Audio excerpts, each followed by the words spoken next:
everyone. Welcome to the Felicity Optimist versus Cynic podcast with us, your hosts, Melissa and Fish.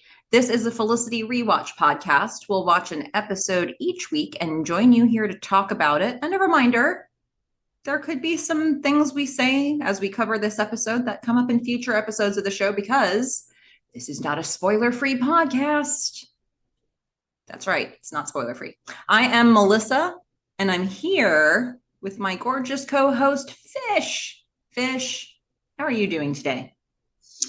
Well, apparently I'm gorgeous, so thank you.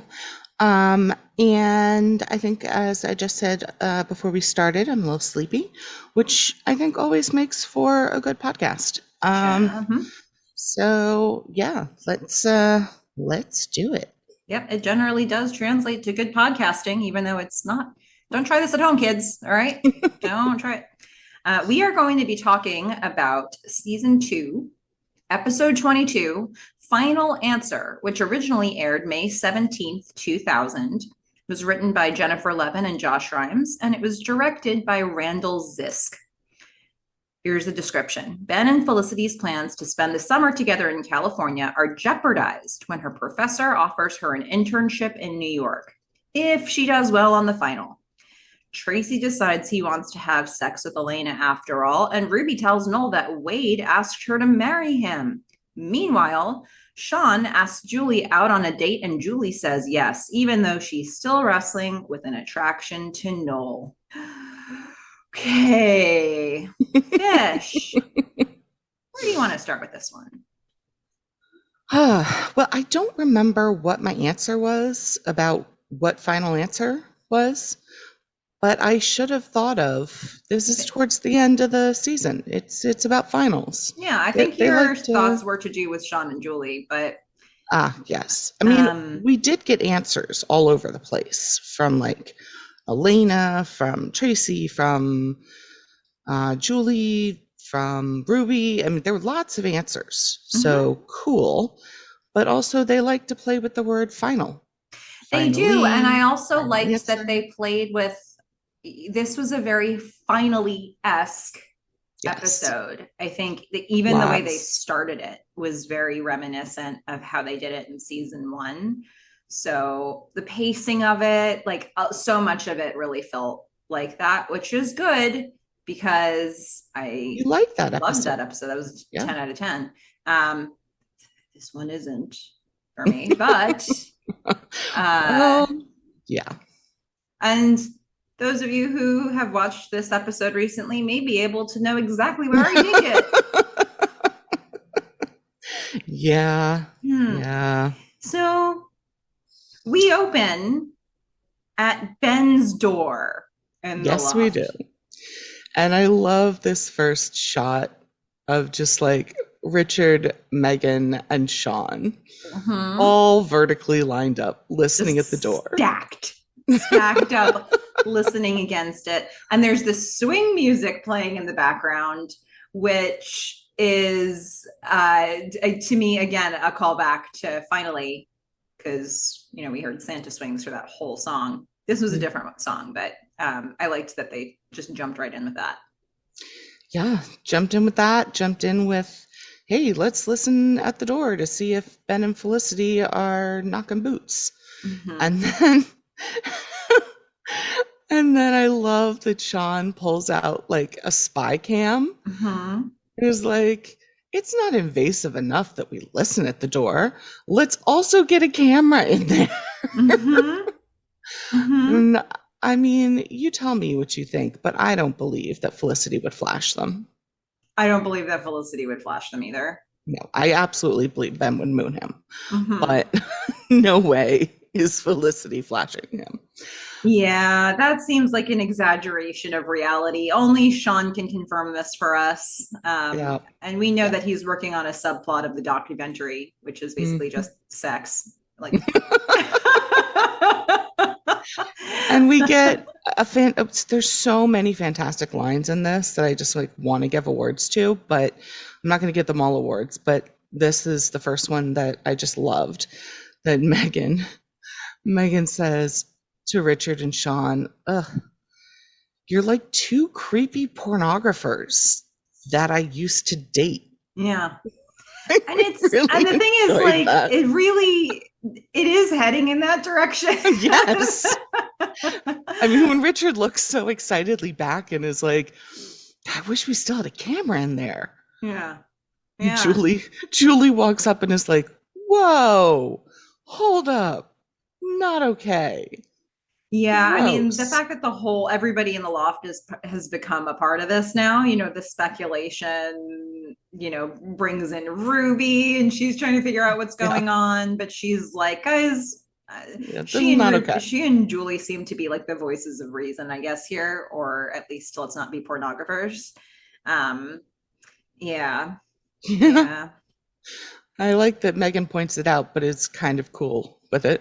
Um, yeah, yeah. I'm liking, I mean, there's some general things about this whole episode. In this first scene, like I'm liking everyone's casual look.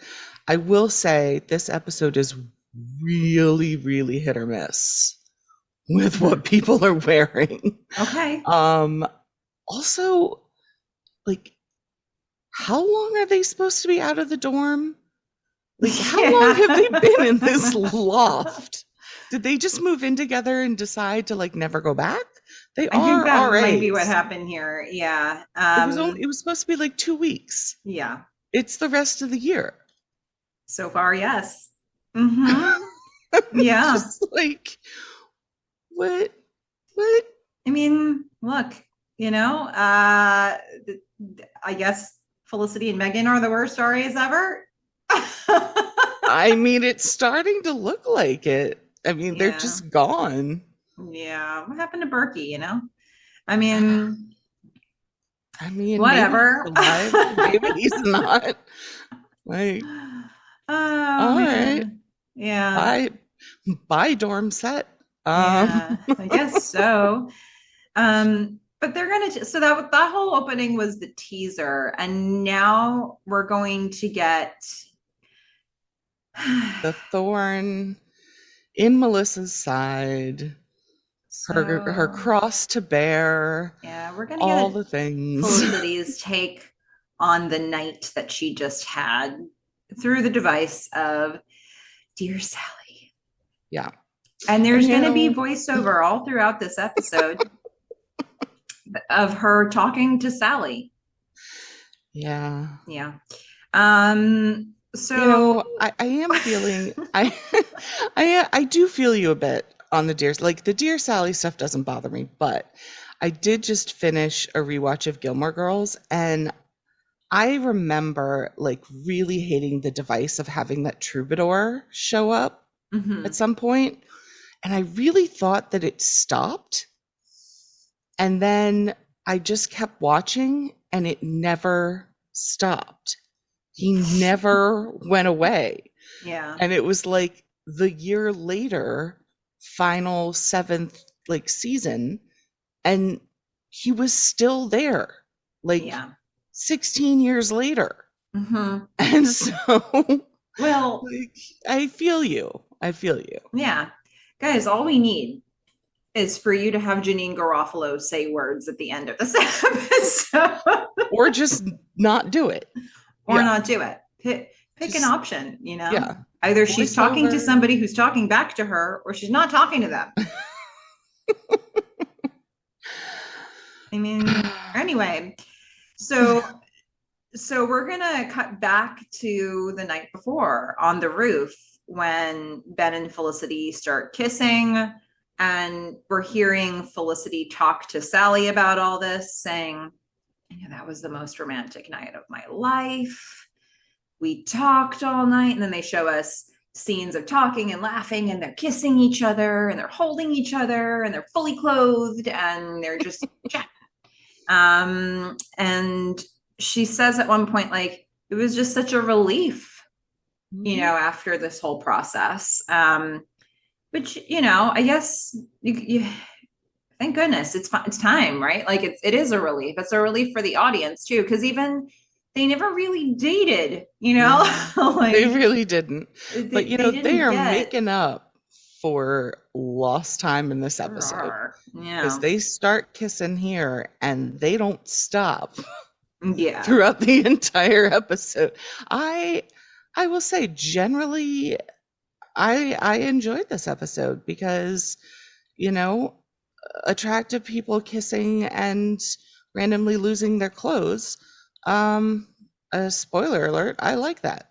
Yeah. So, I thought you you know, would like this because I know and recently you were saying that you wanted to see what it looks like when they were in a relationship. yes, like And he has this great moment about this time when I mean, they're so happy and laughing together, and there are just these few moments that really stuck out, like um, when they're first in bed and she's doing the voiceover and she's like leaning up against him and he's just like, I don't know, sort of like caressing her collarbone or something like that. And mm-hmm, she like breaks into laughter. I mm-hmm, mean, they're just these little moments, or when like towards the end, he's like smiling and then just like puts his whole face in her hand while mm-hmm, he's laughing. mm-hmm. Um, I don't know. This is like everything that I wanted the last episode to be. It was like the last episode was built to be like this huge romantic thing, and I really didn't care that much about the speech. And I found this to be like like this is the romantic episode. Like Mm-hmm. for me, like this is it. This is the romantic Ben. Well, Um I think that the last episode was like your classic romantic comedy or your classic fairy tale where they like kiss and then they live happily ever after. Like that is where a lot of movies would cut it off, or like yeah, again, like but a this fairy is life. tale. This is like I mean, we'll get there, but like the speech that he gives to the professor, Professor Mm-hmm. Morton, Mm-hmm. is like 100,000 times more romantic to me than the film canister speech. Well, that's Fish putting her tinfoil hat on for the day. Okay. I'm I don't know neither what to agree tell nor you. disagree with anything that's being said here. I am staying neutral. I am staying out of this. Okay. She is hoping Um, that the internet rips me apart, which, I don't care. This is my opinion. I think, real world romance is better. Like, it just is. It's like the little things about life. It's the little things about relationships. It's, I don't know, where it yeah. gets messy. And this was like a moment where he actually went out and did something positive instead of getting a film canister and calling it a time machine, which it wasn't. Uh, Melissa's just shaking her head. I'm just I don't know. I don't even know what to say to you. Well, in the context of I don't know, I guess it's a montage, but it's got voiceover. And then one of the things that they do when they break out of the voiceover and we start hearing dialogue again, we hear Ben and Felicity starting to make plans. And Ben and there's some exposition that we're going to get here because we need it for the rest of the episode. So Ben says that he's got a summer construction job in Palo Alto, one that's going to pay him a lot of money that he needs because apparently his mom can't pay his tuition anymore. Yeah, that's when I realized how long they really hadn't like been together. Even though I still feel like he would have told her about the money problems with his mom. Mm-hmm. Um, it feels like really weird that I don't know, she's just finding out about that now. Um, but yeah, that's good because now they get to spend the whole summer together. Yeah. And by the way, when he delivered that piece about his mom not you can't pay the tuition anymore, it really did come across. I think it came across correctly that it wasn't. It's not a move. It's not like something his dad would have done. This is like she can't. She's Oh yeah. struggling. Yeah. So this is what he has to do to make some ends meet. And that summer construction job that his friend Trevor got him hooked up with is the best opportunity he's got to make the most money. Yeah, and I'd like to point out at this point, and I'm going to be tracking this for the rest of all the whole series. Um, they have put Ben in the position of almost half of the village people so far. Police officer with Al, sailor, captain of ship, construction worker. So here's what we're looking out for, people. We need Ben to be a soldier, a biker or someone wearing a lot of leather, a cowboy, and an American Indian. Didn't I he don't know have a how leather jacket he was wearing for a lot of season one? fair, but the biker is called a biker slash leather man, and I don't know that just a jacket. Like if we get him in leather pants at some point, I think we can cross that one off. Ah, I don't really think just a jacket's gonna okay. do it. I'm not So sure how I successful you're don't, going to be in checking the rest of these boxes, but yeah, I don't know. But I yeah. mean, we got 3 out of, 7. So Hmm. I'm gonna be really concerned if we get American Indian. That's going to be I think that's going to be problematic for you, and you'll be torn between being excited because you checked a box and horrified because of Yes. all the things. Yes. But okay, so we're going to be on the lookout for that. Yep. And meanwhile, Felicity's, this is the happiest tape she's ever left because they're planning to spend the whole summer together and they start fantasizing about travel. The damn courier ticket again. Yeah. I was Um, like, how many times can you make the same mistakes?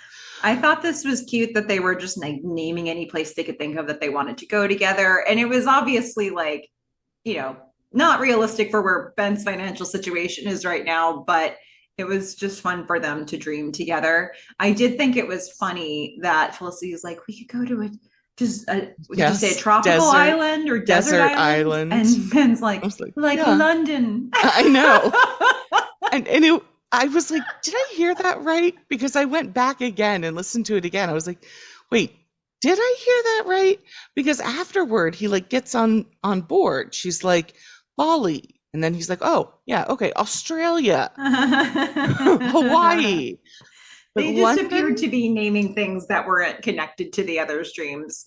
But but at least they were islands yeah, other than London. yeah, that was weird, but Which it's of the okay. following does not fit?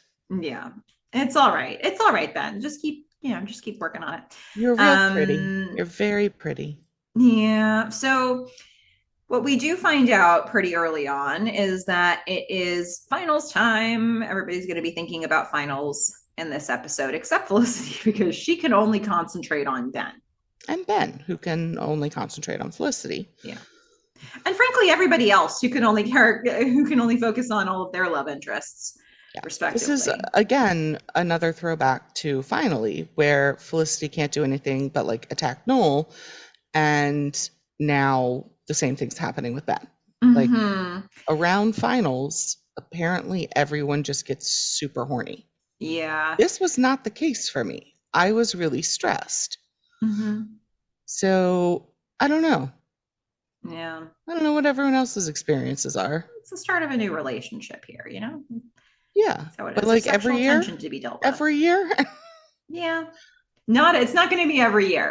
I will tell you that not every year is going to have this tenor for finals time. Okay. We're going to go to the library. Ben and We Felicity are studying together That as is such an unfortunate shirt. It's so unfortunate. And she wears it for a good part of the whole episode. It's rough. Okay. Looks like pajamas.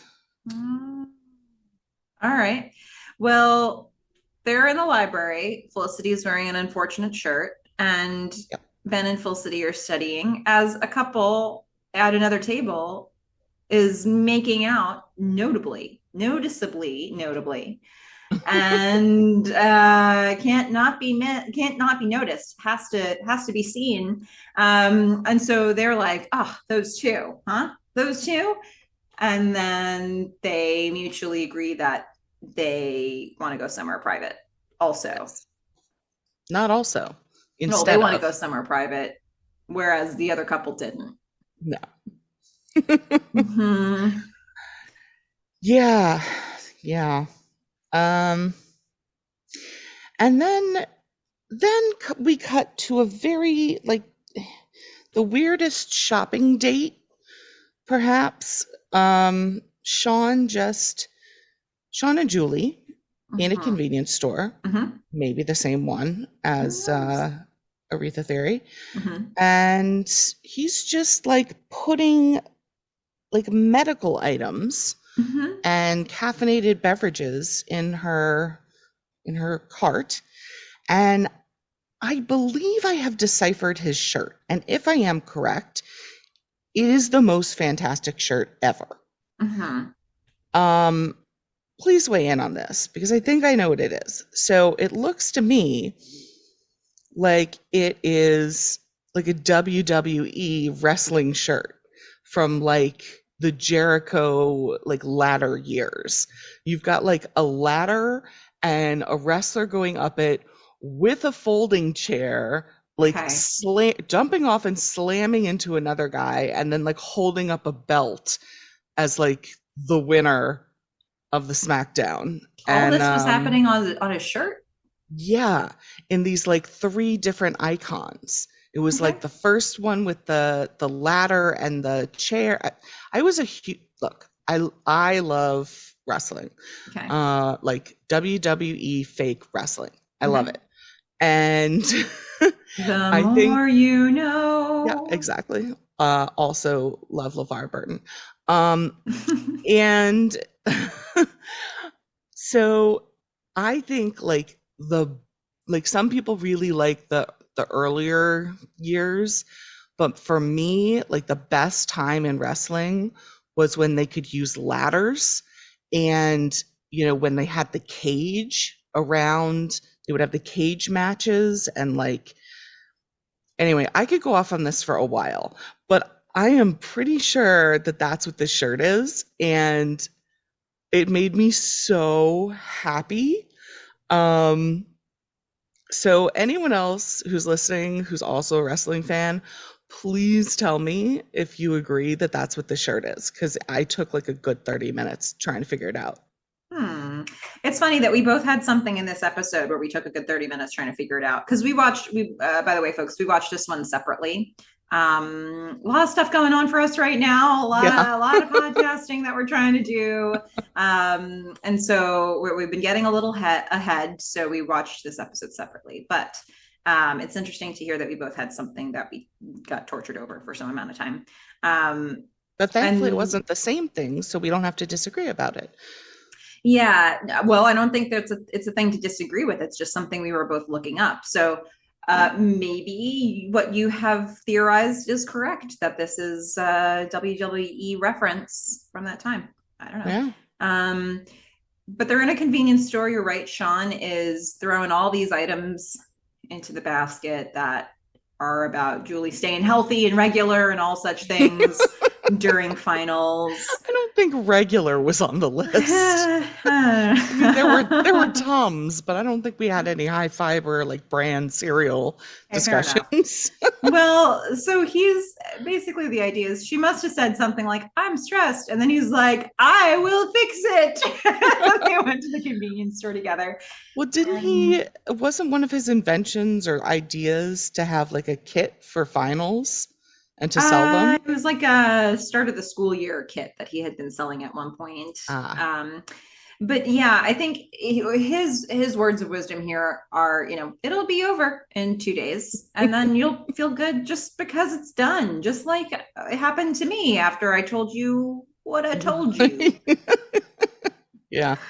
Smooth, Sean. Yeah, what I told you. Yeah, I like how he keeps referring to it that way. Yeah. Um, and then now that he's introduced it ever so subtly, he's going to just take it to the next step. And he's like, listen, after that 2 days, after your final's over, hey, would you want to go on a date? And Julie says, okay, okay, okay, okay, okay. She's like the most uncertain okay. Yeah, Yeah. it's rough. It's rough from the start. Uh-huh. Yeah. So She hasn't said no. She That said, that's correct. okay. Yep. A very Yeah. hesitant and quite revealing okay, to which Sean is just like super happy and like fist pumping about. He's really excited about the very weak. Okay. Yeah, because if you remember before, he was super excited about the maybe. So to get the like, Yeah. you know, This okay. just doesn't feel like it's going to a good place. There were a number of things here that didn't seem like they were going to end well. Yeah, well, and that's the beauty of this episode. So, we're also going to head into another thing that probably won't end so well, which is Ruby and Noel. They are studying at Noel and Elena's apartment. And they get into a deep conversation right away. So Noel is thinking maybe he'll ask Ruby to see a movie with him. Ruby is seeing Wade tonight, though. But it's not just that. Nope, a little bit more. A little bit more than that. Well, he asked her to marry him, and he Yeah. wants to be in the baby's life. So there's that. Mm, you Can't do the know, movie tonight. BT dubs, Noel Ooh, got a and marriage proposal. And yeah, you can see you wild-eyed Noel here. He's just like, oh, that's a lot of information. yeah. I mean, it's Ruby is becoming more and more of a fascinating character to me Okay. because the way she takes this, she's like, yeah, he asked me to marry him, and he wants to be in the baby's life, and he says that a lot of people have married for less. He's a nice guy. He can help, support us. My parents don't have a lot of money. It's best for the baby. It's like she's looking for this kind of stable situation for Mm-hmm. herself and for her baby. And Noel is, of course, just freaking out because it's Noel. But I mean, when when he thought the baby was his, he wasn't sure like what he was going to do. And Mm-hmm. here Wade is, kind of stepping up. And I'm just kind of like, you know, what are you doing, Noel? Like, what's going on? I don't know. Ruby's being very practical. She's not being swept up in romance like many other people here. And like, I don't hate that for her. I Mm-hmm. do think she and Noel are really great for each other. I think she is really great for Noel. Noel, I don't know. Mm-hmm. Noel, I don't know if he's ready. And I know it seems like he wants to be, but I Maybe don't Noel know. was really good for Ruby at the start of when we met Ruby, but the thing is, Yeah. Ruby is a mom now. She's a mom, expecting mom, and I think every bit of like advice and balance that Noel was providing for Ruby before, if you could say that that was happening, she kind of is getting. She has that voice in her head now, her own head. Like I feel like she's giving herself good advice.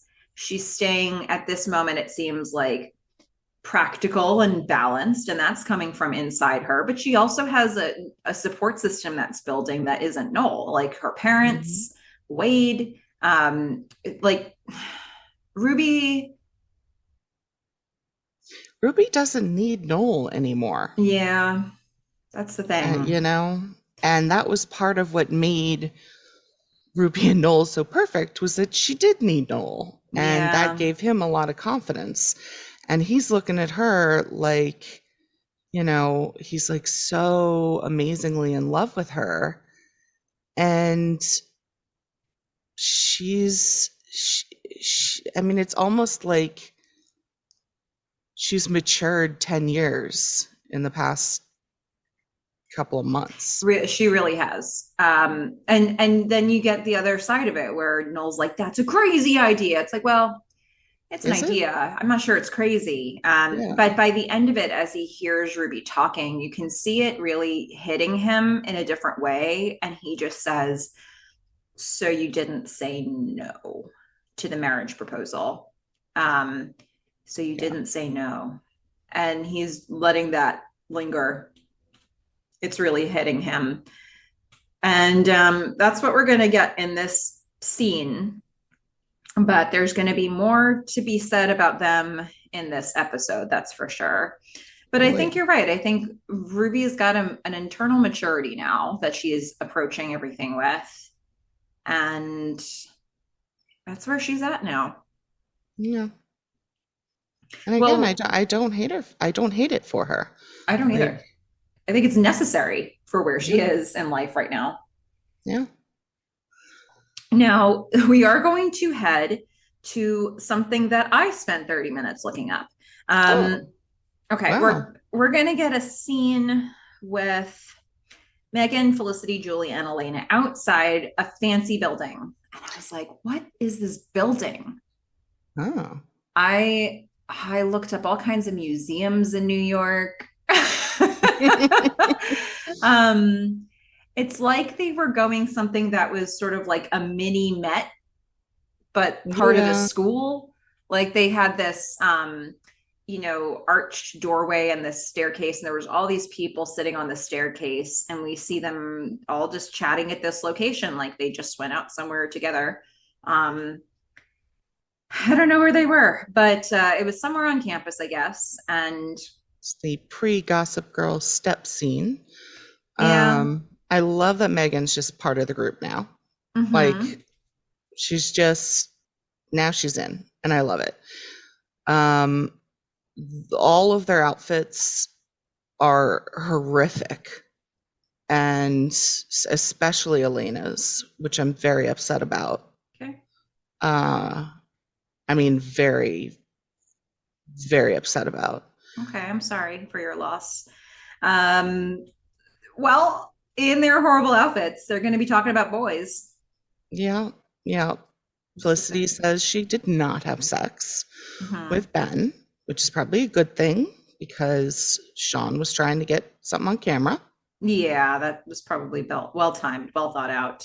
Yeah. But Elena's like, yeah, well, you could have sex at least. I want to have sex and can't. Hmm. And And then, Megan thinks Sean's cute. yeah, which will be her refrain in this scene. Yeah, which is awkward because Julie's going out with Sean. Which should be more awkward for Julie than it appears to be here, which is Not another red really, flag. because she really likes Noel and is only going out with Sean because she couldn't say no. Yeah, Elena really calls Julie out on that. If you like Noel, why date Sean? So Yeah. it's just the fact that Megan's putting out there like she thinks Sean's cute. And Julie's about to go on a date with Sean. That should be weird, you know? And yet it Julie Julie does not really care that much. She's not that invested Yeah. in this I date that mean, she's going on. she's like, maybe it'll work out. Like, I like Sean too. And at which point Megan again says, I think Sean's cute. And, Yeah. Julie gives her like a kind of weird look, but it's not like, hey, I'm about to go out with this guy, like, back off my man. It's like, you're weird. Yeah, that's what it's like. Yeah, that's what it is. It's not back off my man. Julie kind of just said yes because she couldn't say no. It's like, well, who knows what it could be?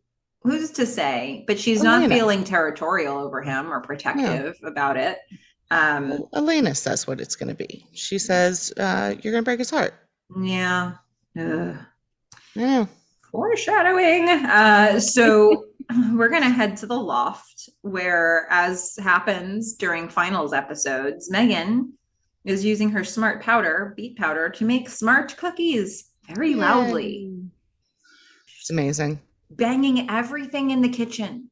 Yes. As Ben and Um, Felicity are on the couch trying to study, we just hear yeah. Meghan. Now, you could say that Meghan is distracting them. Mm-hmm. However, when Meghan realizes that she has no eggs Mm-hmm. and leaves the room, Felicity quickly attaches her lips to Ben's, like the magnets they are, maybe saying that the presence of Meghan was actually helping the Mm-hmm. studying process. Yeah, you might say that. I I want to imagine that the magnets are on their actual lips in this Yeah, episode because I they think that's can. funny. Yeah, And it really does play out play out. that Yeah, way. Yeah, it's just like whoop, a whole episode they just kissed each other. Can you yeah. imagine how many hours they spent kissing for this episode when you think about like shooting this episode over the course of, I don't know, maybe a week, all the Hmm. different scenes? They just must have it's a lot.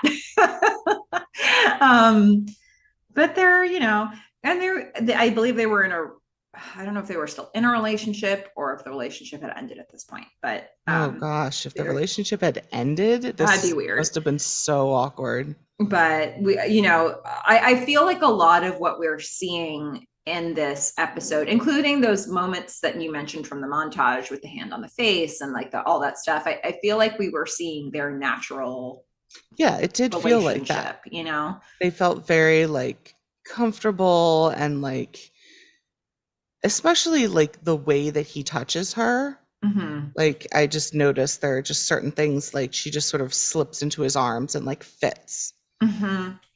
And they've done it before, like they've definitely, they know each other that well in real life, and I think that really comes across Yeah. in all of this. And I also think it works for those characters because although they're just getting together, for real, they have so much history. um and so I think, it doesn't strike me as odd that they fit this well, Yeah. even for the characters themselves. But so we've got the next grouping of people here. We're going to Noel and Elena's apartment. And now we have Tracy and Elena studying, sort of. Sort of. Mm-hmm. Yeah, Tracy's been thinking about it. And similar to Felicity in season 1, he thinks they should have sex. Mm-hmm. He's not he's not going to use a day It's planner not going or to be scheduled anything. for 8 p.m. on a Wednesday, No. but let's have sex. Yeah. Hey, I've got to go take some final. Yeah, gotta go. Elena's like, whoa, hold up. Well, hold up. Nope. Can't say that and just leave. And he's like, Yeah. look, I I get it. I've been dealing with my like morals, and frankly, they have lost to your tube top. Like morals v tube top, tube top wins, which is really unfortunate because it is a terrible top. I mean, Oh, everything that Elena is wearing here really bothers me. oh She's no. got this tube top on that like it's like showing midriff, and she's got this thin chain belt and like the oversized but low rise it's like everything that was wrong with the 90s was happening on Elena at Okay. that moment. And so the fact that that was what turned Tracy on, I don't understand. But Elena's response is, so the tube top's working. Mm-hmm. We've all Yeah. done this, right? Haven't we done this? We're with a guy or we're like trying to get a guy, and it's like, let's wear something we think he'll like. And then he likes it. And the thing is, there was a reason that we had to put that on, and it never turns out the way we want it to. Like, it never fully works out. Okay. This is not something we should do, ladies. Uh, you know, get your man first, then get real sexy with it, you know? Okay. That's Yeah. Fish's that's Fish's take. Yeah. All right. Well, yeah, Elena's a little confused about this. I thought you were going to wait for marriage, but if Tracy's up for it, then she's up for it. All right. So she's not going to question this too hard in this moment. She's like, all right, let's make it happen. And now we go back to the loft where Ben and Felicity are still kissing. And Ben has his hand on her ass. Yeah. And it's just like, we have to separate. We Yeah. can't do this anymore. Okay, here's the deal. And this is, again, this basically happened in Finally as well, Yes. where the plan is we're going to stay apart for finals so that we can then be together for the rest of the summer. So Felicity says, let's stay apart just 3 days. 3 days is all we need to stay apart for. Okay. 1, 2, 3, separate. Kissing starts again. Magnets on lips. They start kissing as soon as they come to this arrangement. Yes. Oh my goodness. Okay. And so now we have to make it, we have to introduce some sort of a wrench in the works, okay? As if there aren't enough wrenches in the works, but we need I one for Ben know. and Felicity. And we're going to see art history class. With one, okay, just side note, um, I really like this painting by Okay. Manet. It's I usually think of the Impressionists as kind of like upstarts because I like classical Greek architecture and sculpture. Mm-hmm. Um, but for those who may win at trivia someday for this little tidbit, this is Umbaro Folie Bergère, and the woman in it, I've always found very interesting because it's like she looks really sad, even though she's at this nice like nightclub and she's looking good and all this stuff. And then I found out that she's a prostitute. Hmm. And the reason we know that is because when Manet paints prostitutes, he puts oranges around them. Oh, So there's like a big bowl of oranges there, which means she's a whore. okay. Okay. So there you go. Someday, maybe you'll be on Jeopardy. And this will come back to you, and you're welcome. Okay. Well, thank you for that. All right. So this is the painting that's up on the projector, and we're going to get a little bit more voiceover here because Felicity has more to tell Sally. She's like, all right, Sally, I have some exposition for you. Okay. So the professor, who we find out is Professor Morton, well, she was, here I am in art history class, and the professor asked me to assist her. And then we get the scene, and we see that Professor Morton has been asked to assist at the Met for a French Impressionism exhibit over the summer. And she's wondering if Felicity wants an internship because she had asked earlier in the year. Professor Morton didn't know about anything at the time, but now, days away from the summer actually beginning, this opportunity becomes available. Seems a little late. Yeah, and it's not really available. It all depends on Felicity's final grade being very good. Mm-hmm. But if it is, then she'd be in New York for the summer. And that's kind of dawning on Felicity what that means right now. Yep, because they can't just have like a normal summer. Either Ben has to be in Mexico or she has to be in New York, you know. It's always got to be something with these two for the summer. And so we're going to get a device that they used in Finally that I enjoyed so much. And they play with it in different ways here. We're going to see our first, caption card on the screen here. Mm-hmm. 2 days until art history final. Yep. We're back to the time clock and all this. There's so many callbacks. Yeah, we're going to see a Finally, countdown so and then many. eventually count up. But Yeah. yeah, I loved that. I loved that they did that in Finally, and this is about when it started in Finally as well, where as they're beginning to pick up the pace. The scenes start getting shorter and shorter. The cuts between them start getting more and more abrupt, and they're using this card in between to help us mark time. Yeah. And I'm really, I guess, loving I'm loving Ben for most of this episode Okay. because we're now cutting to a scene of Ben and Felicity, soon to be joined by Javier. Yeah. And And they're in the stock room for Dean and DeLuca. yes, um, and Ben's just being really supportive. Mm-hmm. He's saying you should, it sounds really great. You should go for it. Like I can't stay in New York because I need the money, Mm-hmm. but like get the offer, we'll deal with it then. Mm-hmm. And Felicity looks so happy and she's just like, thanks. And he's like, I'm not doing anything. And she's like, yeah, you are. Um, and then Javier's gonna come in and introduce more plot points. Yeah. First of all, Javier is so excited because they're kissing. They're Yes, kissing. yes, he's Um, their Cupid.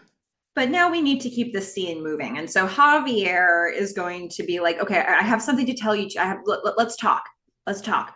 As you know, I'm getting married next week. What? I know.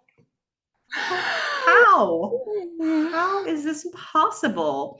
Fish, when you see this celebration, you're going to be like, they pulled that together in 2 weeks? No. No. I don't know what Samuel does for a living. There's going to be family that flies in. There's going to be like a whole bunch of guests, people we've never seen before. There's like, including Samuel. This is just so much. But yeah, Javier's getting married next week. Okay. And he has a gift for Ben. Actually, it's a gift for the ushers because, well, they want Ben to ush at this ceremony. Mm-hmm. Mm-hmm. I think Ben can ush. Yeah, probably. Well, the gift, which is going to create the opportunity for one of my favorite sequences that comes up later in this episode. The gift is going to be a watch, just like the one Javier has. And important note, in order to keep the watch moving, it's motion activated and motion. So you have to wind your wrist, like physically rotate your wrist to get it to stay on time. Yeah. And because you can't see what Melissa was just doing, I will give you the audio version of it. You know that thing you do when you go, hoo, hoo, hoo, hoo, at like a game? Or like an Arsenio Hall show?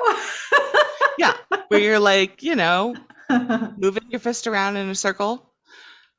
That's what you have to do to make sure this watch continues to work. Mm-hmm. It's a very weird thing for a watch to need. It doesn't make a lot of sense. Nope. I feel like Sean may have had a hand in this. Yeah, I don't know if there were watches that were really like this, but don't know. Like batteries, guys, just batteries. Okay. Or, I mean, if you don't like batteries, I have 2 watches that actually need to be wound every day. They're from like the 1920s. They're from. So you have like mini grandfather clocks on your arm. Well, that's what watches used to be like. They're from my grandmother, and you wind them. But you actually wind them. They're windable. Okay. And you do it every day. This thing is just odd. Yeah. But anyway, hey guys, just roll with it. Okay. Yep. That's this watch.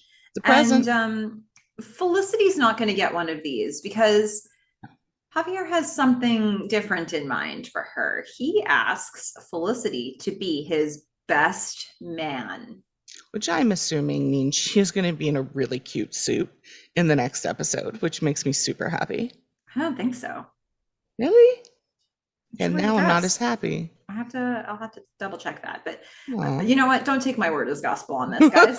All right. What am I even saying? You can't believe me. Anyway, so here I got, look, I have had like 2 hours of sleep. So I got very distracted by a bunch of things. Okay. So right behind Felicity's head in this scene, okay, there are these packages, these white, what look like sort of medium to small maybe like bags of coffee or something with red bows that have giant pictures of roosters on them. Okay. What dry product would be chicken based in Dean and DeLuca? I don't understand what's in these packages. Or is it corn based It's a rooster. in the branding? Yeah, it's like a giant multicolor rooster. Okay. So if you're thinking of branding, I would think that it's a corn product of some sort. Maybe like cornmeal or I don't know. Huh. Because That's my I guess. thought it must involve pieces of a chicken. Okay. And That seems like a big stretch. I had a very hard time trying to figure out what that was. So, sure, it's very fancy packaged corn. Like, it looks like something you'd sell to, like, it's an end product already. Okay. It's not stock for them to use in creating a cookie or Maybe it's whatever, a cornbread. sad muffin. Okay. Um, Well, I'm still going with some sort of corn-based thing. Okay. That's my corn-based answer. product. Okay, I'll take that. I All right. mean, it's better than what I came up with. Yeah. So Javier's gonna leave these two to their devices. Felicity has said an enthusiastic yes to being his best man. But he's like, all right, guys, now no more kissing. And then he leaves. Yes. Well, they can see you because, there's these giant windows right there. Yeah. So, Yeah. also, why doesn't Felicity get a present? I don't know. It's just the gift of knowing that she is his best man. It's the honor that is being a best man. So Okay. we're going to head to Epstein Bar now, where we're going to get a Julie and Noel scene. And you can feel that Julie is Mhm. interested in Noel here. But the conversation very quickly rolls around to Ruby, and she's like, "Ah, yeah." Julie's like, what are you thinking about? Noel's just like, Ruby. Yeah, she's like, "Oh, great, great, great, right, great." And Noel says, Wade asked Ruby to marry him, which is a pretty big thing to share here. Yeah. And Noel's like, But you know what though? They don't even know each other. we find out he's a producer, though. I thought he was an Mhm. actor. No, he's a producer. They told us that in a previous episode. Well, then why were we thinking that she slept with Tom Cruise? We weren't. Yes, we were. No, they Tom right from Cruise the was in the beginning movie. when early on, when Noel and Ruby were fighting about the fact that when she told him that she was pregnant, and he finds out like right after they do the sonogram, and he finds out that it wasn't his. He's having a fight with Ruby and asking her who the guy is, and she says he was a producer, and he's like, a producer? Do you understand how sick Yeah. that is? So we've known that for a while, It's but like we only cliche or something. I can't yeah, remember. he He used some cliche. word. So Yeah. we Okay. only met Wade recently, but we've heard the lore for some episodes now. But Julie is sort of, I think, out of sort of as a friend, but mostly selfishly, she's saying like, well, I mean, if she weren't pregnant, would you think about marrying her? Or like, would you think about marrying her? In the position that you're in here, and Noel ends up on maybe someday. Yeah. He basically says, look, if the baby was mine, yes, I would marry her. So, like, message to all women, here's a way to get a guy to marry you. Not the best. Mm-hmm. And he's like, but the baby's not mine, so not now, but maybe someday. I'm just like, Yeah. really? No, really? And I think I he's just mean, like not an overreaction, but I think it's like this is a reactive statement. yeah. I mean, I feel like He feels like we he's losing just, Ruby. yeah. And my view is we have to quote Queen Bee here and say, look, if you liked it, then you should have put a ring on it. But I think you're right to call back to, when he was when he found out that she was pregnant and he didn't know what he was going to do about it and he I wanted to be the know. guy that would be there for her, but he And then he can't be. wasn't. Yeah. Like, I'm like, you wouldn't marry her, please. The only reason you're saying it now is because, like, it wouldn't be the option. yeah. And I think that it's just the presence of this other guy. I mean, I think, is this at all like him finding out about Eli? I don't know. It's coming from a slightly different place, but I think that he's threatened by losing Ruby to Wade more than it's that he wants to marry Ruby, you know? I don't know. I mean, he definitely seems a bit jealous, but at least in the last few episodes, the way he has been looking at Ruby, what I call like the Felicity look, Okay. like he looks like head over heels for her, like there's no other person in the world. So I think he has over time kind of come down on the side of like, I'm much more serious about this person than I thought I was. Yeah. Yeah. And to her credit, Julie basically says, then tell her how you feel. Yeah. Yeah. It's a really fine line for Julie to be walking here because what she's saying on the surface appears to be good friend stuff. You know, Yeah. she's saying stuff that a good friend would say, but she's also inquiring for somebody in particular. It's Yes. like, I'm asking just Yeah. because. Mhm. But Yeah. she's really asking for herself, to be honest. She has some questionable motives. Yeah, but at the end of the day, the end result is she's still being a good friend. And so both of these things are happening at the same time. I But we can mean, see that she's got maybe, these looks. maybe in this moment she's Maybe in being a this good moment. friend. Yeah. Well, okay. Now we're going to go to the loft. And I love Richard. Really? Because I put here negative points for vomit inducing transportation. Yeah, negative points for vomit inducing transportation, but Richard is so weirdly funny in this episode. He He's is. so fully Richard at every Richard Yes. moment that I can't even like the amount of Richardness is 100%. I agree. He is Uh, fully saturated. There's no more Richard that can be there can't be more Richard than we infused. have Richard in this episode. Yeah. So Sean needs a buddy to help him plan out this date with Julie, and Richard's going to be that buddy. And Mhm. right now they're picking where to do the date. What is this date going to be? So Richard's coming up with all the obvious ideas like hot air balloon, helicopter tour, boat ride, as if money is no object here. And yeah, Sean's like, I just don't know if these are the ideas. Like, thanks for spitballing. Yeah. Yeah. I mean, Meanwhile, even if money wasn't an object, I, I don't know that these would be your first choices. yeah. And when Sean starts to suggest that maybe we need to keep thinking, Richard's just like, fine, blow it. See if I give a rat's ass. No. He is. He is so 100% amazingly Richard. Richard. Yeah. And I gave Megan like positive points here for cooking with the foil in her hair. Yeah. She's doing her own highlights and she's just like, I don't care.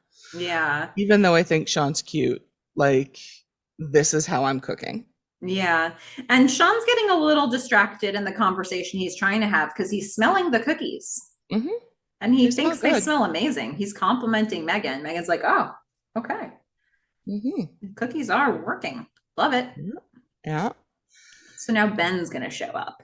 Yeah. He's going to show up and he's going to just, Sean is going to look to Ben for some advice. And as we've seen, the the Sean to Ben advice has been real hit or miss. And the Ben to Sean advice is, well, we'll see Richard's opinion of it later. But Mm-hmm. Sean's like, I need to figure out where I'm going. And Ben's like, it's not where you go, it's who you're with. He's just so in love. He's so in love. And it's unfortunate because, Well, yeah, because this they just the thing is in this scene, they just all they needed from Ben was to name the location. Ben is the stud that they need advice from. He's good at getting the ladies, and they needed his wisdom, but it ends up being the reverse. yes. So Ben has no clue on where to go on this date, but they have all the advice in the world on where to take Felicity to make Well, sure that they really solidify the romance of their relationship. yeah, I mean, Ben first says, Felicity may stay in New York for the summer, so I won't get to Yeah. see her for like 3 months. And then comes the deluge of Mm-hmm. advice. Mm-hmm. Yeah. Well, they should get a hotel room or a chopper. A Yeah, romantic night before the summer. A yeah. chopper. And Ben decides, well, maybe not. Maybe that's not the way to go, Richard. But this hotel idea, it sounds interesting. Oh, I think I've heard of one. What was it called? Ye Waverly Inn? Oh my God. That's not that was a place to get dinner.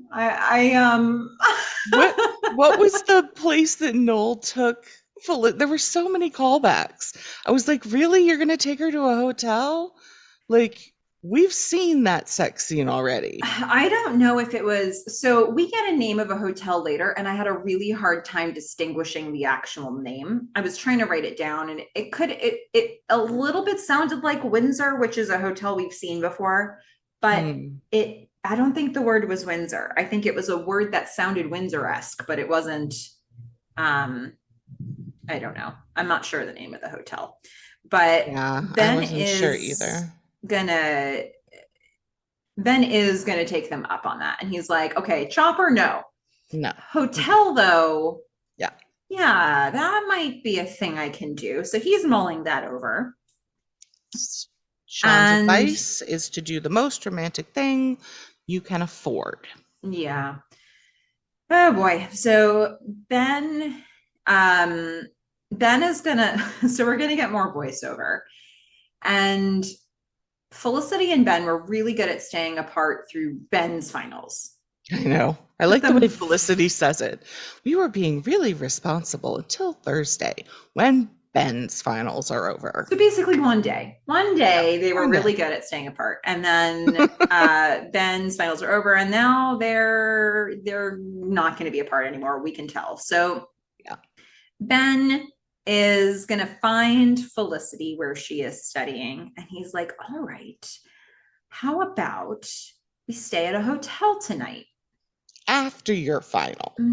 After your final, when you're all done, go After, ahead and join me at this hotel." Felicity's like, let's go now.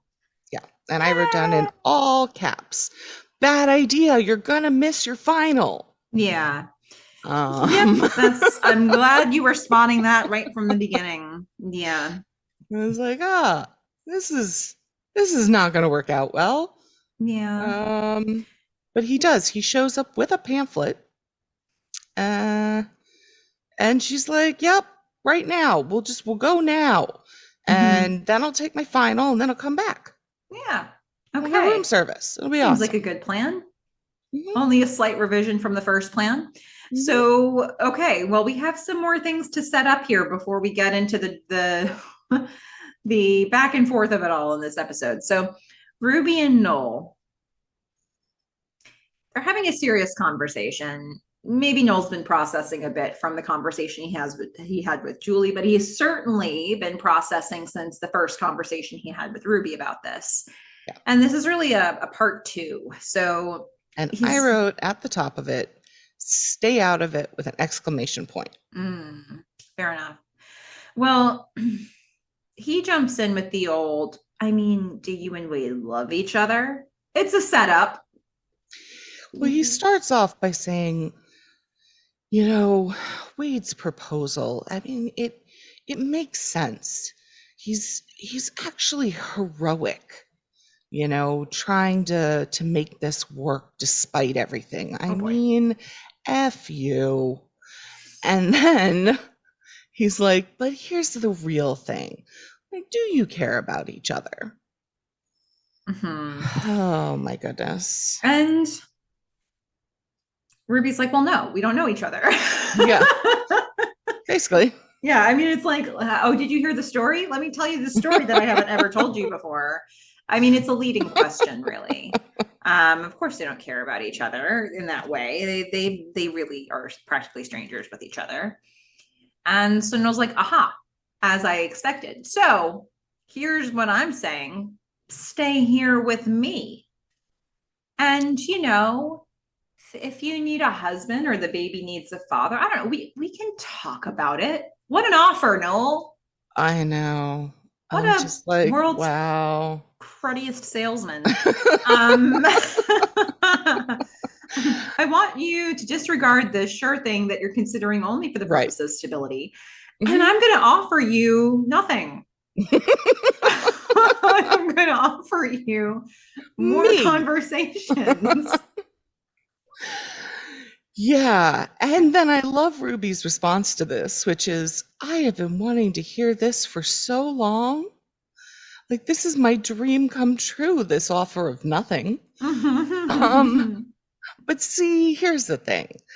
Um, in addition to already having, a marriage proposal from the baby's father, who is, stable and employed, um, my parents also are offering me like a place to live and support and people to help with the baby if I go home. But now that you've offered me nothing, I'm really not sure. Like, boy, this is really compelling. If I let me just put these on one of those two-sided scales and see which one weighs more in terms of stability and security, which is the only thing that I am weighing out and making decisions upon right now. Parents and Wade marrying me and having security. Noel talking. She's not sure. Yeah. She's not sure now. Yeah, she's not sure. She's gonna think about it. Yeah. And Noel is sitting there looking like so sincere and intense, and like what he's saying really means something. And I just wrote down, like, what does follow through really look like here for you? Yeah. I mean, buddy. I don't know. Listeners, I'd be really curious to know if this is something you wanted for Ruby and Noel at the point when this was all playing out. I know we only have a minute to consider it, but I'm so glad that this episode ends the way it ends, if I'm being really honest with you for them. Well, for her at Yeah. least. Well, actually, probably for both of them. I mean, I thought they were so perfect, and they were so perfect together, but like the situation just is not, it's just, it's, things are not going to work out. This is not it. Yeah. This is, The this, situation no. has pulled them apart. They're Yeah. not operating at the same speed right now to be able to handle this situation together. I'm not saying it's not possible for two people to handle this situation together at this age. I'm saying Noel is not going to be able to do No, this. I agree. Oh my goodness. And so we're gonna move over from them. We're gonna get 1 hour and 28 minutes till the art history final. Yes. And we've got Ben and Felicity just laughing with each other, being so happy. They're at the hotel. And it's a nice hotel room. It's Mhm. like classy. And I think it's the same thing with Ben, like being good at picking out jewelry. Like, Mhm. yeah, I think he would pick out this like really classy, nice hotel room with the flowers. And I think I don't know, Well, it's I kind mean, of he kind of picked it out, sexy but that he at the does same that. time, like he had a connection through Sean. To That's this how he ended. hotel? Yeah, because he ended up getting like a decent price on the room.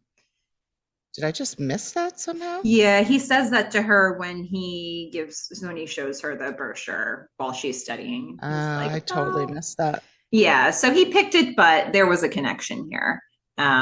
Fair enough. So, they're in the bed and they're admiring the bed, and then boom, magnets Yep. kissing. Magnets. Magnets. Yeah. Yeah, so that's going to now we're starting to open up the frenzy that's going to happen as we get further into this episode. And I love this scene. I love so this scene so much. we're going to get a conversation with Meghan and Elena. Why don't you walk us through this one? Oh my goodness. So first of all, the outfits are back. Okay. Meghan has on an amazing jacket with like this embroidered like rose or something on the side. It's leather and a red shirt, and Elena's in a nice orange peasant top, and I'm loving it. And Meghan is just being wise. Like, when did she become so wise? Mm-hmm. But she's got life experience relevant to what Elena's going through. And she just opens the scene by saying, "Don't do it." And Elena's like, "What?" You know, and Megan's like, "Look, guys are weird enough about sex. Like, throw God into the picture, they go mental. Like, you don't know what you're dealing with."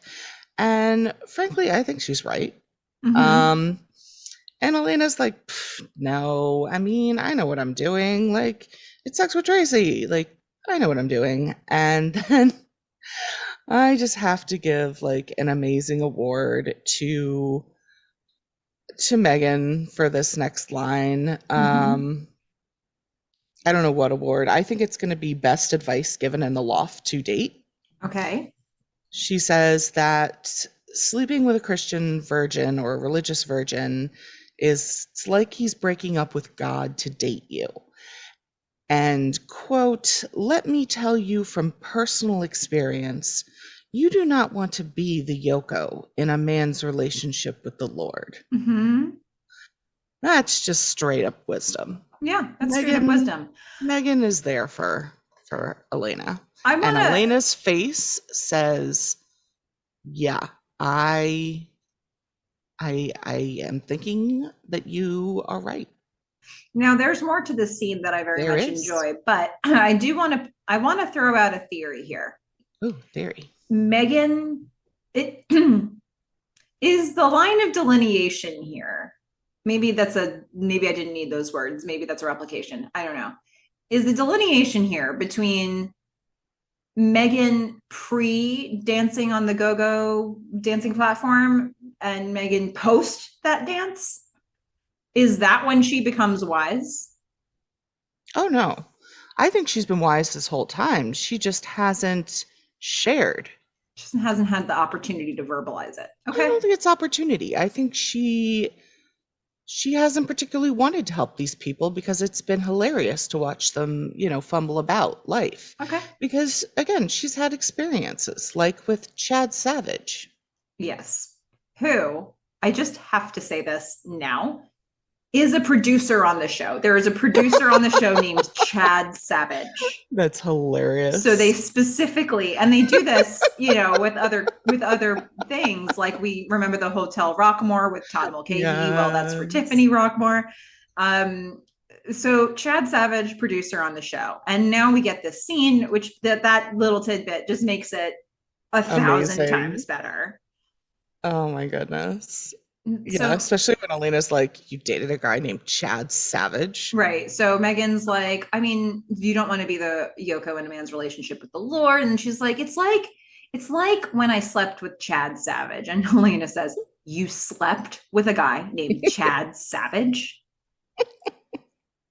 It's just, and the delivery of it was so much a zinger at her I mean, producer. it's a name, let me tell you. Yeah. Yeah. Well, apparently Megan sleeping with Chad led him to have a crisis of faith. A breakdown and an obsession, which only now, 2 years later, is coming to a head.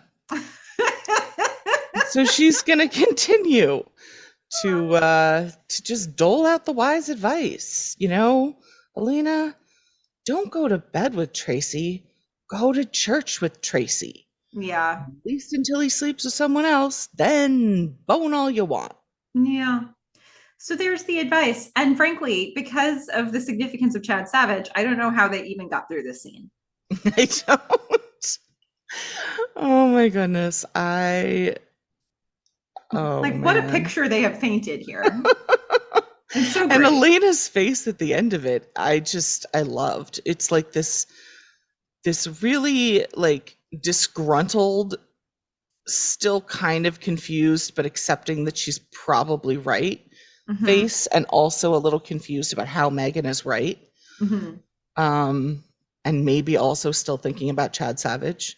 Mm-hmm. It's just, there's some great scenes in this episode. There are quite a lot of them. And now we're going to get to a Another great really scene. important, like, this is where it all comes loose in this episode for everybody, but it's signaled by the symbol of the watch stopping. So we're going to see Fen. Then again, my goodness, Oh, gosh. Felicity is so dead. It's Oh boy. Fen from now on. I'm sorry, everybody. I'm sorry. I'm very sorry. um, Felicity and Ben are kissing, and we're going to see they're being responsible. They know how much time they need, but the watch stops. Right. What I clocked in this scene Ah, was Ben's shirt is off. okay. So as we go through these scenes, I clocked every time people started removing clothing. Thank you for your work. Yeah, Yeah, yeah. we needed So, you. at first, all clothes on. Now, Ben shirt's off. Yeah. I like this. Okay. You like the There's no direction rush. this is Yeah, going. no rush. She's got time. Mm-hmm. Puts the watch down. She had to take it off. Not only does he not have a shirt on, he now doesn't have a watch on. So, Yeah. nude wrist. Sexy. So we are just gonna see what Yeah. happens. Well, it's not going to be good. This is where it all comes unglued. It's the start of it. So they're still kissing, and we're going to get the very important timestamp. According to the watch, it's 10 after 4. Yep. Where it will Got remain plenty for of the time. next 3 hours or so. Pretty much, yeah. And now, in other things that are getting out of hand, Yep. we're at the loft. We're with Noel and Julie. Noel is eating the smart cookies, not knowing that they're smart cookies. And they're No, having what a have you conversation not about learned? playing darts. Yeah, apparently Noel sucks at playing darts. Yeah. Thinking it's maybe they've been on that kind of date, or maybe they're just talking about their darts playing abilities. I don't know. But it's a Yeah, flirty conversation kind of. It's a weird ish. conversation. I mean, he's Mm-hmm. eating the smart cookies and he's becoming, He's overheating. slightly unglued. Mm-hmm. And then he begins feeding the smart cookies to Julie, Mm-hmm. which seems to be not the best idea considering she's in heat for you. Yeah. Um, Yeah. so we'll come back to that. Meanwhile, Richard and Sean, where Richard continues to be the Richardest of Richards. Hey, I love that we got them like on a street, like walking, just, Mm-hmm. they're out. They're shopping, Having a walk and talk. and Sean is going to make a terrible life choice. He's going to ask for fashion advice from someone wearing cargo shorts. Yeah.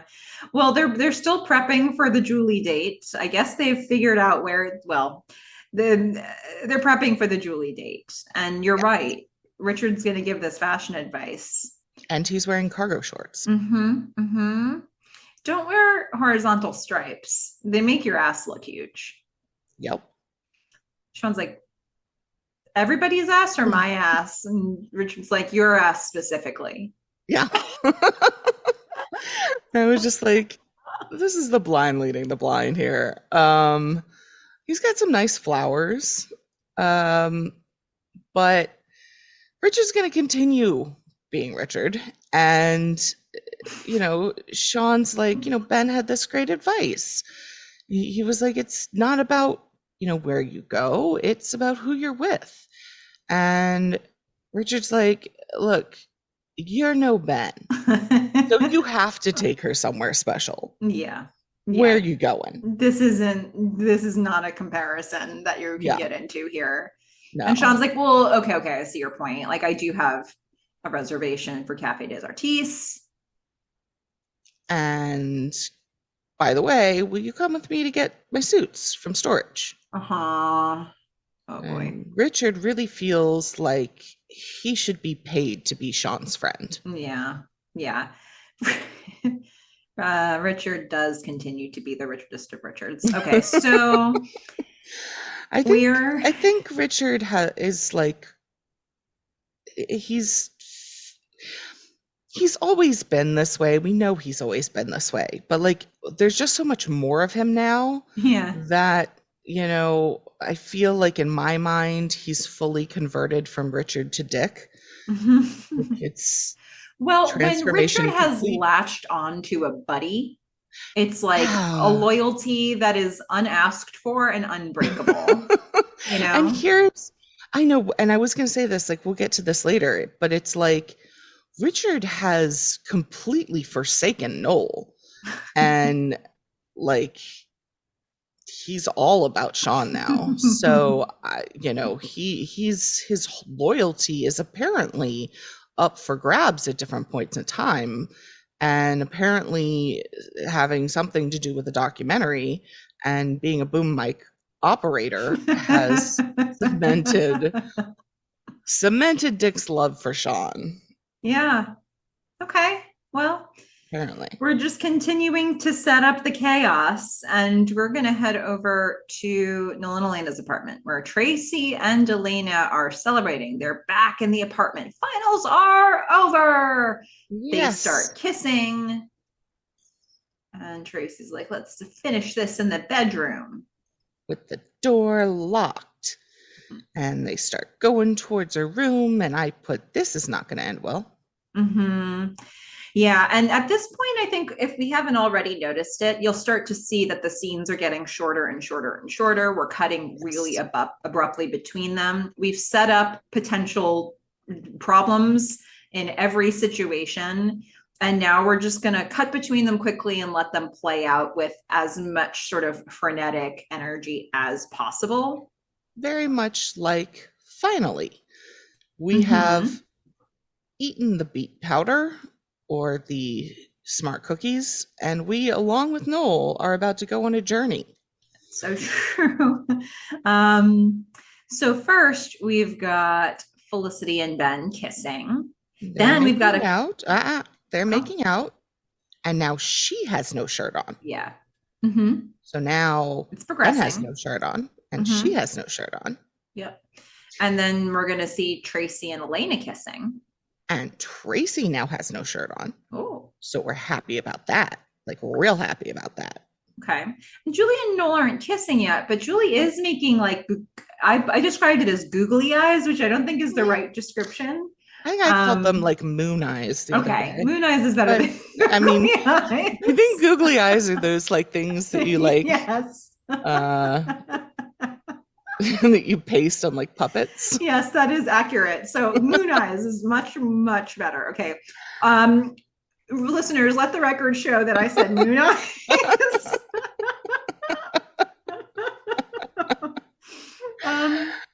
But I do yeah. like the image of a googly eyed Julie. Okay, and then we're going to cut real quick from that to 1 minute until art history final, where we go back to Felicity and Ben kissing. But this time, Felicity's kind of wondering how they're doing on time. So Ben goes over and checks. He grabs the watch and he's like, it's 10 after 4. And she's like, wasn't it already 10 after 4? And he's so flustered. He's like, I don't know. I don't know. Like, you can see that he is just unable to think of anything but this shirtless woman on top of him. Like, don't be hassling me about 10 after 4 or not 10 after 4. Okay. Maybe. I don't know. The watch says 10 after 4. I can give you nothing else. Yeah. Yeah. And then the art history final starts. We see a shot of everybody else in the class taking their final. And that's Split screen, right? at this moment, it's just the class. Okay. We will get a split screen in a minute that Later. I think is so funny because we're moving so quickly between these scenes at Yeah, this I point. didn't get all of this down because the next thing I had down was when we're back with Tracy and Elena. Yeah. So we have all that happening, and I think it's important, even though it's really quick and it takes a lot of note writing. I think it's important that what we're seeing is the pacing of this, where it's like we are as frenzied as Noel is on beet powder. It's just Yes. like so much chaos that's happening here, and it's building to a point where it's going to break. It hasn't quite broken yet, but boy, is it close here with Tracy and Elena. Yeah, Elena, I mean, Megan has gotten in her head, and I think rightly so. Elena, she's taking a beat, and she's Mm-hmm. like, "All right, let me just check in with you. Uh, are you thinking about anyone else? Like, do you have any all-powerful entities on your mind?" Tracy's like, what? Yeah, and Tracy, Tracy is just like, "What are you talking about? Like, what?" And she's like, "Never mind, never mind." I love the line about the all powerful entities. I Yeah. just it was like, oh my God. And Tracy's Oh, just good. so not on par with what she's trying to communicate here. He's No. just so confused. Oh my gosh. Then we get like 2 seconds of Sean and Richard walking to the loft. Yep. And Richard then Richard thinks that Sean should wear his gray suit because it brings out his bone structure. yeah. Sean's like, "You're weird. You coming?" Oh boy, And just then give it a my minute, Richard. worst nightmare comes true. Mm-hmm. The thing that I have been dreading for the last like 4 episodes. The thing that I said, just don't do it. Mm-hmm. Well, Happened. Noel's feeling a little weird. He says he's feeling weird. The thing that's making him feel weird is the beet powder in the Yes. smart cookies. But Julie takes that as like he's feeling what I'm feeling. Yeah, She lunges in for the kiss. she does. And not only does she just kiss him, they start making out. Yeah. And there's like this jazz elevator music going on in the back. Do, do, do, do, do, do, do, do. I'm just like, what the? And I will admit, like, it's not as cringe as I thought it would be, but it is distracting and cringy enough that later on, I am also extremely surprised when Sean comes into the apartment. Well, I think what maybe saves this for you possibly is that this is all going to play for comedy instead of romance. Yeah. It's like if they tried to make this a moment where it was like, Julie's making moon googly eyes at Noel. and and then they're going to have this real genuine moment. I think that would play very differently for you based on everything that Yes. you've said about this budding relationship to this point. But Yes. because it's going to ensue, there's going to be so much chaos that comes out of this. I Yeah. have to love the moment because, well, we'll get there soon. But now we get a split screen. Yep. Felicity and Ben are kissing. Plus, the art history final slides in on the side. It's like, here's what they're doing, here's what she's supposed to be doing. And I just Yeah. wrote down, well, at least they're definitely having more fun. Yeah, there's that. There's that. And now we're going to get back to Julie and Noel kissing. Mm. And he the kiss stops for a moment. He's like, what was in those cookies? And Sean and Richard walk in, but it's very clear what they walked in on. Yeah. Yeah. And Julie and Sean's faces. I mean, Julie is looking so guilty. Mm-hmm. And Sean is just like, What? Mm-hmm. And Richard says, "You sluts."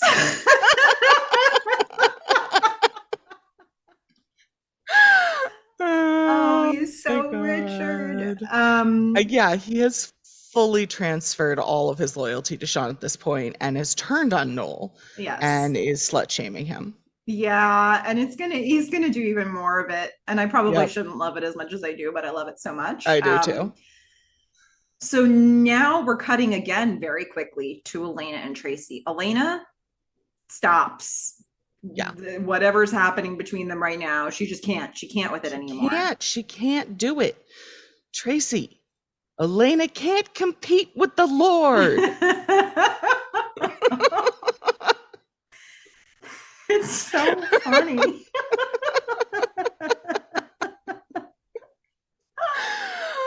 They really do a good job of this. Now we're gonna We get go back to another. Ben and Felicity. Yeah, we're gonna get another time card. 623 art history final, way Way over. over. Yeah. Which Mm-hmm. also, like, who had an hour final in college? My finals were Mm-hmm. like 4 hours in college. Yeah. Yeah. Fair point. But Felicity and Ben are still kissing. Yeah. She's like, "Oh, I really feel like I need to get going." And she's like, "Check the time." Ben's like, "It's 10 after 4." She's like, "What? 10 Yeah. after 4?" Then she's like, "This is too weird. It's been 10 after 4 too many times now." So she grabs the watch. It says 10 after 4. Then she looks over at the alarm clock. She has to like spin it in her direction. Uh-huh. She goes, "Oh my God, it's after 6." And falls off the bed. Yeah. Mm-hmm. So now it's just panic and frenzy between these quickly cut scenes. Okay. Yes. And Sean, now we're back in the loft. We've got Noel, Julie, Sean, and they will be Meghan. joined by Meghan. Mm-hmm. Sean says to Noel, "How could you make a move on Julie?" And Noel is sweating everywhere. And he's so confused and he's like, I didn't. Julie made a move. She made a move on me. And He's he like seems so shouting surprised by it. He is it. very surprised. Yeah. And uh, and Meghan just walks in and starts like laughing. Mm-hmm. She's like, "Did you eat the smart cookies? Because they have beet powder in them." And Mm-hmm. Noel's like, "No, no, they make me hyper." Yeah. And Sean's upset, but Megan's like, "No, it's the cookies. I'm telling you." Yeah. Richard's there too. He says, "Yeah, hypersexual."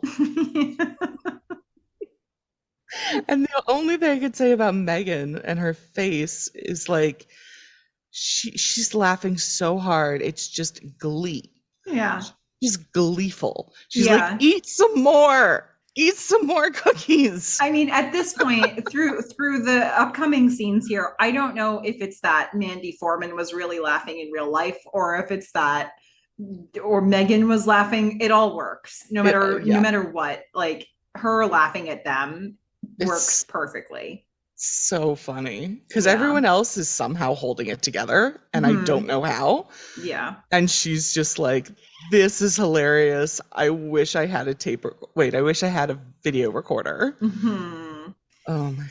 Now we're going to head back to Tracy and Elena. And Tracy's confused because Elena just stopped them from having sex. He's not the person in this relationship that he would have thought would have done that. Yeah, And Elena's explaining herself. she has stood up. She is out of the bed, and Tracy is sitting there, shirtless, on the bed, Mm-hmm. and Elena can't even look at him. Mm-hmm. She's like got her back to him, and she's like, "No, like don't like you can't sacrifice your beliefs for me. Mm-hmm. It's just you can't do it for me." And Tracy's like, "What if I want to? Mm-hmm. Uh, And should because I?" we're still in the like frenetic energy part of this episode, Elena then throws in a line that makes no sense to Tracy. I don't want you to end up in a mental institution.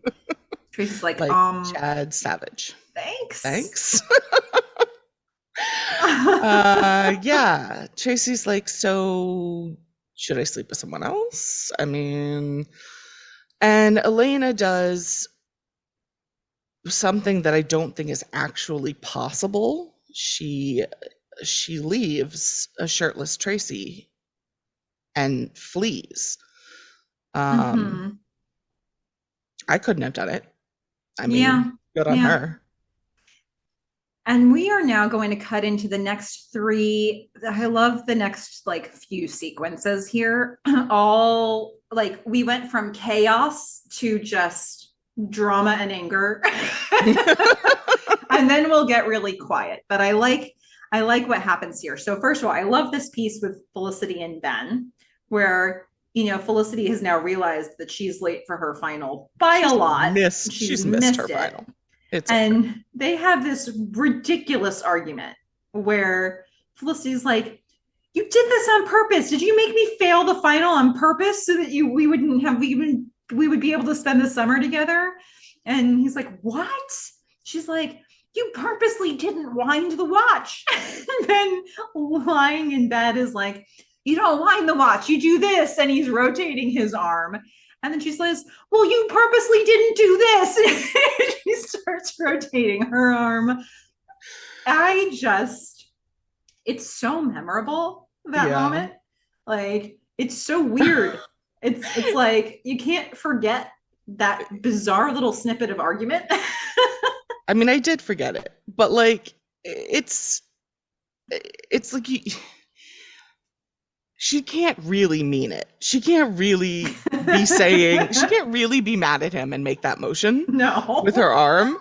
And unfortunately, like, this is really important, and Ben just can't keep it together. He is laughing. He is laughing so hard that she has like missed her final, which is really not cool, but like, it's I don't know whether he was just like laughing and they couldn't get it where he wasn't laughing. I have to assume that that's what happened here for half because otherwise it's like kind of mean to be laughing at her.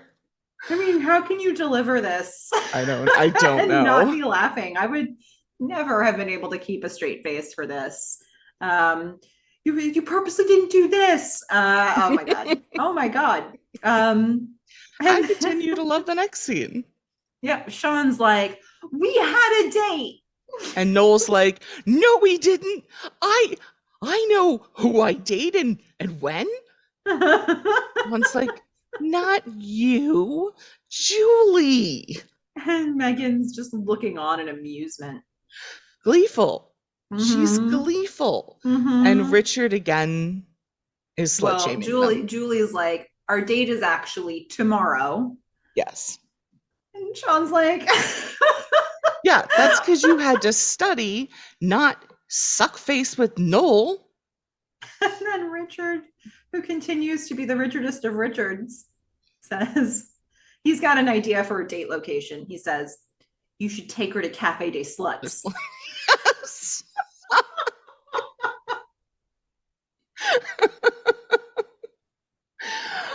Oh my god.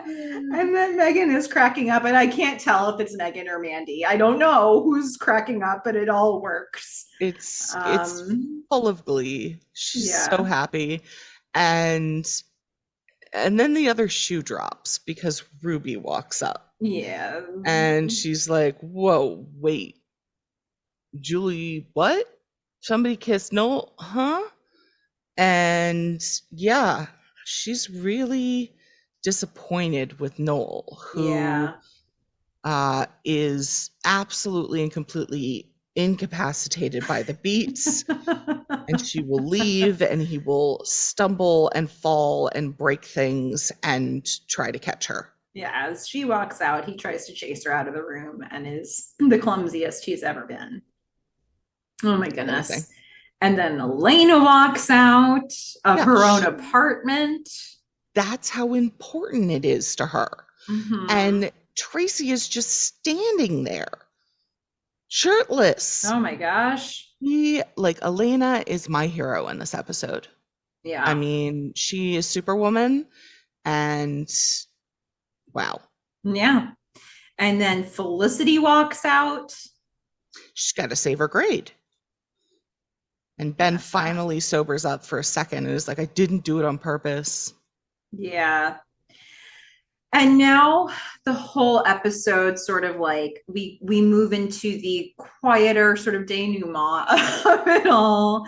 It's like we get a Not moment. less funny though. It's We not less still funny, but we get longer scenes again. It yes. doesn't feel like there needs to be the Santa swings music behind us. Although that music wasn't playing in this episode, but that's what was playing in Finally. And I feel Yes. like, we had that middle section of this episode that was all like, no, like everybody, all this chaos. And I think we're out of chaos in terms of um, the pacing of the episode, but we're dealing with the aftermath of everything that just happened in a quieter way. Yeah. We're back in the hotel room, Mm-hmm. and it's Sean and Ben, and Sean is eating like a $20 Toblerone From the mini out bar. of the mini bar Yeah. and announces that he is going to eat all the candy. And Ben is just talking. I mean, I feel like he's just talking. It kind of doesn't matter that it's Sean. Mm-hmm. He's like, I didn't sabotage her final. Like, I mean, I might have seen the clock, but like, I don't know, her like hands are on my dick. I couldn't tell. Maybe it's my fault. I Maybe don't it's my know. fault. I don't know. I don't know. Maybe it was 10 after 4. Maybe it wasn't 10 after 4. Yeah, he's feeling a little guilty, but But he's also just confused. yeah. I mean, his Yeah. blood was not in his brain. Let's That's the just admit thing. that. It It wasn't definitely there. wasn't. We could tell.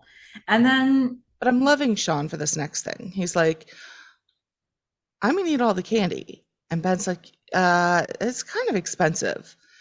And Sean says, I'm in an expensive mood. yeah, That's right, Sean. That's sure right. is. Treat And yourself. Ben says, "Oh, don't be depressed about Julie." Sean says, "Oh, okay, don't breathe air."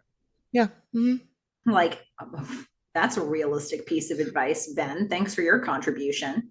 I mean, everyone's had someone do that, right? It's Mm-hmm. like you feel a certain way, and they're like, just don't feel that way. It's like, yeah, don't breathe air. Like, Mm-hmm. which basically means fuck you. Yeah, that's pretty much what that means. Yeah. Well, Felicity's going to return. She's going to see Sean eating all the mini bar Mhm. food. But she doesn't see him at first. She walks in and she's like, hey to Ben, and then she kind of turns to the side and sees Sean, and she's like, hey, like, what's this? Yeah. But she's much more calm. Yeah, she tried to make it work. She went to the room, everybody was gone. She went to Professor Morton's office. Professor Morton wasn't there. So, Professor Morton was gone because she Yeah. wasn't able to do anything about it. And And so she lets Ben know that, and then she says, hey, Sean, to which Sean answers, Julie kissed Noel. And Ben completely ignores him. And Felicity's like, Felicity they "What?" walk towards each other again. Yeah. And Felicity says, I'm sorry for freaking out. Like, it's not your fault. Imagine this, kids. She's still going to pass, even if she doesn't even take the final. Mm-hmm. Wow. Um, she thinks it's better. It was worth it, Just kissing him was totally worth missing her final. No, it Mm-hmm. wasn't. No, it wasn't. Well, I kind of had that experience in college too, where our school had Really? You were making out with someone and you missed your final? no, I didn't have that, but I did have the experience of like we didn't have pluses and minuses for our grading system. And so when you were looking at the finals that you had coming up, there were certain classes where no matter how you did on the final, your grade would still be a B or something, or it wouldn't change. Like it didn't matter how you did on the final, your grade would be exactly what it was. And so my experience was that I didn't study so much for those finals. I studied for the ones where I could change my grade more. I studied for everything, but I put much more attention into the ones where I actually could make a change to my grade.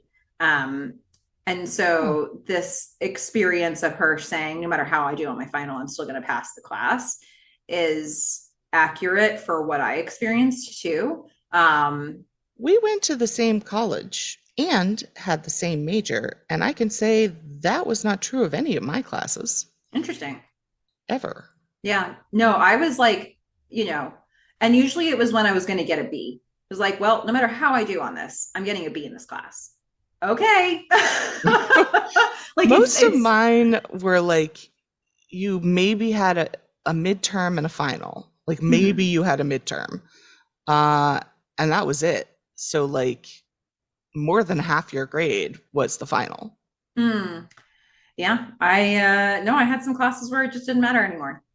Huh, interesting. So I know that and usually it's like if you have quizzes and stuff along the way, or there's more than one thing that's making up your grade, like each Yeah, thing didn't weighs a have little many of less. those. Hmm. Didn't really have those anymore. I had some of those in high school, but like once I got to college, they're really quizzes were a thing of the past. You didn't have to go to section if you didn't want to. I don't know. We must have taken different courses. We had a same major but different Different tracks. different tracks of major, right? Yeah. And even within that, you didn't have to take all the same classes. So, you know, Yeah, that's true. I I definitely had that experience. So I get that she's kind of like, well, I'm probably not going to get the internship, but it's not gonna like I'm not gonna just fail out of the class. Yeah. So The I two do of them are understand having that. a like an intimate moment with each other. She's apologizing, they're coming together, they're kissing, and Sean's just indignantly like, I can leave. I can like pack all the candy up and, you know, I just I'll take it to go. take it to go. Yeah. I mean, if you guys are gonna like be here in your hotel room, Yeah, and Felicity's like, you um, know what? Just stay, eat your candy. I'm gonna go shower. yeah, which is weird, I'm gonna say. Which Like if she I'm doesn't even do. She ends up taking a bath. Yeah, but still, I mean, I don't know. Maybe they're all living together in the loft, so it's cool. But like, if I'm in a hotel room with my boyfriend and there's a second dude that is not part of our relationship, I'm not bathing with him there. So, meh, Um, maybe it's just me. okay. But I mean, it's a separate room. still, nope. Because here, Sean's got a thought here. He's like, you're so lucky, Ben. You're dating a girl who isn't going to turn around and kiss Noel. To which I kind of wonder, is he? Or is he? Well, Um, but then as Sean keeps talking, he's like, well, I guess she used to kiss Noel. So I don't know. yeah, Whatever. but I also have a feeling she's going to again in the future. Okay. I feel like this is not the end of the Noel Ben triangle because what would we do for the next two seasons? Okay. Um, but for all the times that I I called Noel out Mm-hmm. for trying to fix everything, right? He like came Mm-hmm. along and was like, I have to fix this, I have to fix that. Ben is now going to try to fix this final for Felicity, and I don't know what to say. For me, this time, I think it's fine. I think it's really okay. I actually think this is the most romantic thing that he's done. Okay. Like, But you skipped over something really important here, uh-oh, Fesh. what did I miss? What did I miss? And so we need Felicity to go and take her shower or a bath or whatever because we need a moment where Ben can make a phone call. Well, that was next. But I was just gonna say, like, ahead of all the stuff that happens, Okay. like, I'm okay with this. I'm okay with him deciding I'm gonna make this call and I'm gonna try to fix it. Yeah. Ben calls Al, the security guard. Is that guy still alive? Oh, fish. Well, Sean wants to know. Yeah. Yeah. Well, Ben's going to get a hold of Al, and Al's going to give him Professor Morton's number, though he probably shouldn't. But Mhm. he knows Ben is the kid with the goofy smile, and Yeah. he wants to help out. And so he's going to give Ben Professor Morton's number, maybe her home number. I don't Hmm. know. Maybe she has a cell phone. Hard to I guess say. probably not because he had to call her daughter. Yeah, we know that Ben's going to have to, call around. He's going to have to really try to sleuth out where Professor Morton is. But yeah, he's going to get his information from the one and only Al. Yeah, I mean, it's nice that we have this episode with, maybe a final episode with our two, long past stars, Sally and Al. Yeah. Yep. I can't make any claims as to Sally, but I think this is the last mention of Al we will have.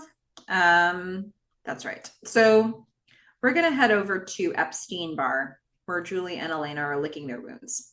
And Elena is, I would say they're both feeling a bit guilty. Well, they both say it. Julie's Yeah. like, I feel guilty. Mm-hmm. And Elena's like, yeah, me too. Like, we're in the same situation. You're not in the same situation. You're not She's at like, I all in the same felt, no, not at situation. all. Yeah. She's Yeah. like, I felt like I was taking advantage of Tracy. I felt evil. And Julie's like, I just feel bad that I hurt Sean, right? Yeah. But Julie seems to think there's an easy fix for this for Elena. She's like, look, you want to have sex with your boyfriend? This is not a crime. Go have sex with Tracy. Yeah, and she's probably not the best person to be giving advice right now, Mm-hmm. considering if anyone needed to feel guilty, Yeah. Yeah. probably was her. Yeah. Well, we're now going to pick up again with Ben, who has actually found Professor Morton, who is having dinner at some lovely restaurant with a man. Yes, with And James. yes. So Ben is going to continue his trend of stalking people, Mm-hmm. and he comes upon them at a very, very nice restaurant, Yeah. very nice upscale restaurant, Yeah. having dinner. Yeah. And Also left Felicity alone bathing with Sean in his hotel room. I'm assuming that Sean left at the point when Ben left. We don't know We what's don't happening know. in the hotel room. We don't know. But when we know when Ben gets back that Felicity is there alone. Yes. So Ben is going to have the most rambling, stumbling explanation conversation with Professor Morton, who doesn't know whether to be like, think he's pathetic or to be amused or No, to come be on. supportive. Ben has the smile. He's got the smile on, and he is charming her. She can't not smile when she She looks at can't not him. smile, but I think she's alternating between like, is this the saddest story I've ever heard? Is he the most ridiculous person I've ever met? Or is this the cutest thing I've ever seen? I think I see all of that flashing across her face at different moments. I also wrote down that he was rambling. He was rambling a He lot. definitely was. Like the fact that he said gay boss twice and then like had to say it didn't matter that he was gay. Well, at the very least, he opened with, "It's my fault she missed your final." Like Yeah. he anchors it in something that's useful. And then he goes on a little journey from there. Like, hey, Mhm. we started this relationship recently where we've been just fooling around and I didn't wind the watch. You see, my gay boss is getting married and he gave me a watch. And it doesn't matter that he's a gay boss, but She's also anyway, Felicity's gay boss. then yeah. And the point is, I didn't wind the watch because when you want to wind the watch, you got to go like this. And he's rotating his arm. He's like, but I didn't do that. I forgot to do it. And he's like, do you remember, the start of a relationship when like everything tastes better and, you lose track of time and we just we lost track of time, and he's like looking so in love, and he's making a total ass out of himself, and he's being super charming. He's like, I had to do everything I could to help her get the internship because she really wants the internship. And this And I is where like I the star moment. it and say, this is romantic. Like, Okay. this is like, for me, I guess this is for me what the film canister is for you. Okay. Fair enough. Well, I do also like the moment where he's like, at the start of a relationship where everything tastes better and everything, and then he says, maybe that was what it was like for you two when you Hmm. met or when you first started dating. And Professor Morton's like, James is my brother. I mean, they just had to make it more awkward. Yeah, and he's like, right, right, right. Okay, okay. He's like, Back to yeah, my okay, speech. probably not. Oh my goodness. Yeah. But I think she was charmed. I think Yeah. with After this, all I of mean, that, he got lucky that she's nice and understanding and a he's straight woman. had he tried to do this with Dr. Garibay, it would have been a No very different way. outcome. Okay, that's all I'm saying to you. Um, but he Yes. kind of anchors it again at that he opens and ends with the relevant thing, and then he rambles in the middle. But he says, can she get another shot? And Professor Morton writes a note for Felicity. He's like, all right, well, you give this to Felicity. And when we leave the scene, we're not really sure what the note says, but it Seems positive. seems She's like she's not smiling. shutting it down. That's for sure. Yeah. But She's like mirroring his smile back to him. yeah. So we're gonna head back to the loft for an unfortunate conversation with Julie and Sean. Oh man. Julie walks up to his loft in this ugly shirt and these terrible jeans with her like nipples as hard as they could possibly be. Wow. And Sean is so cute and so understanding. And I'm just like, this sucks. It does. I mean, it's the conversation all of us, including Sean, were expecting to happen from the very get go of this Yeah. situation. But Julie starts to sort of explain herself, and Sean's like, don't explain. Just don't. Yeah. Let's just not have this date. It doesn't make sense. And she's coming up there, like, still thinking it's going to happen. Right. Yeah. She's like, and he's like, no, no, no. The Just, writing is on the wall here. See, there it is. yeah. That's where the writing is. It's It on the loft wall. says there will be no date right there Yeah. in red And next to the bike. Julie's like, I love you, right? It's like, that's not really the cadence of the Uh, I love you that Sean was looking for, but thanks for playing. it hurts so much. Yeah. And we had skipped over it, but before when Elena and Julie were talking, Julie did admit, she was like, I just shouldn't have said yes from the start. And Mm-hmm. Elena's like, told you so. Yeah. And Sean's just gutted, and we knew it Yeah, was headed here eventually, and he did too, and now it's happened. sadness. Yeah.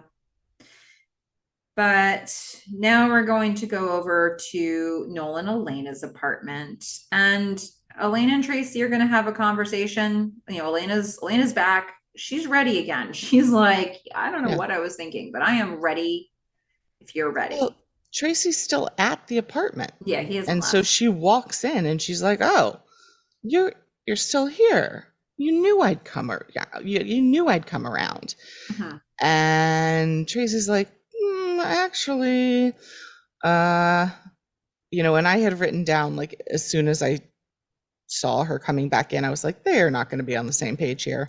Mm. Um, Elena is taking the bad advice given to her by Julie, but Tracy's going to shut it down real quick, and Elena's going to get back on board with that.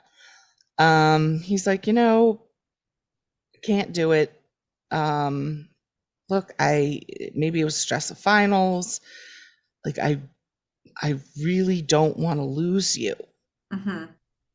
but Like, I want to thank you for stopping us before we went too far. Yeah. He makes a point to say that, you walking out showed me that you cared. It's why he's been waiting for someone, you know, real who cares about him and is there for him in the relationship like that. And Hmm. she's a little grumpy, but he finesses his way in. He pulls her in close and they kind of snuggle down together again. And oh, thank goodness that, whatever was going to happen was avoided. And Elena's not Yoko. Yeah. And we're now heading into the kisses of different meanings Yeah. section of the episode where Tracy and Elena kiss, but this is like a thank you kiss from Tracy and like an appreciation kiss. Um, and a sweet kiss. Yeah. And then we're gonna head to the next kiss of a different meeting where we've got a park bench, an unnamed park bench. And Ruby and Noel are there. Noel's found Ruby after she left the apartment and And after she left the loft. the beats seem to be out of his system at this point. Yeah. And this is really like a goodbye tenor to this scene. Ruby's like, you know what? You should be kissing people and you should be dating and you should be having fun. And that's where you are in life right now. And that's not where I am. Even though she wishes she was. I mean, Ruby says, I'm here to say goodbye. Yeah. And, Noel's like, look, the thing with Julie, and she's like, it doesn't have anything to do with you kissing Julie. But actually, you know what, it does. Because here's where you are and here's where I am. And basically, I think she's saying what we're all thinking, which is he is not ready for this type of commitment. Yeah, and I mean, I think it's just an acknowledgement that what he needs in life right now and what she needs in life right now are two completely different things. And if anything, it's not even about what she needs, it's about what her baby needs. And Mhm. she makes it a point to say, like, I have to go home. I told Wade the same thing. So it sounds like she's not Getting married planning to right get away. married, or like I don't know if that's still on the table, but it's for a later date to decide. But she did not say yes to his proposal in that moment. She's like, I need to go take care of things and I'm going to do that at home in Colorado with my parents. um and so she's leaving tomorrow. Yeah, and they're having this very,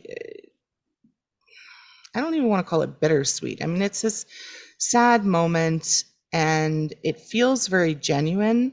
And yet there is this sappiest music playing behind it, It which is is. just ruining it for me.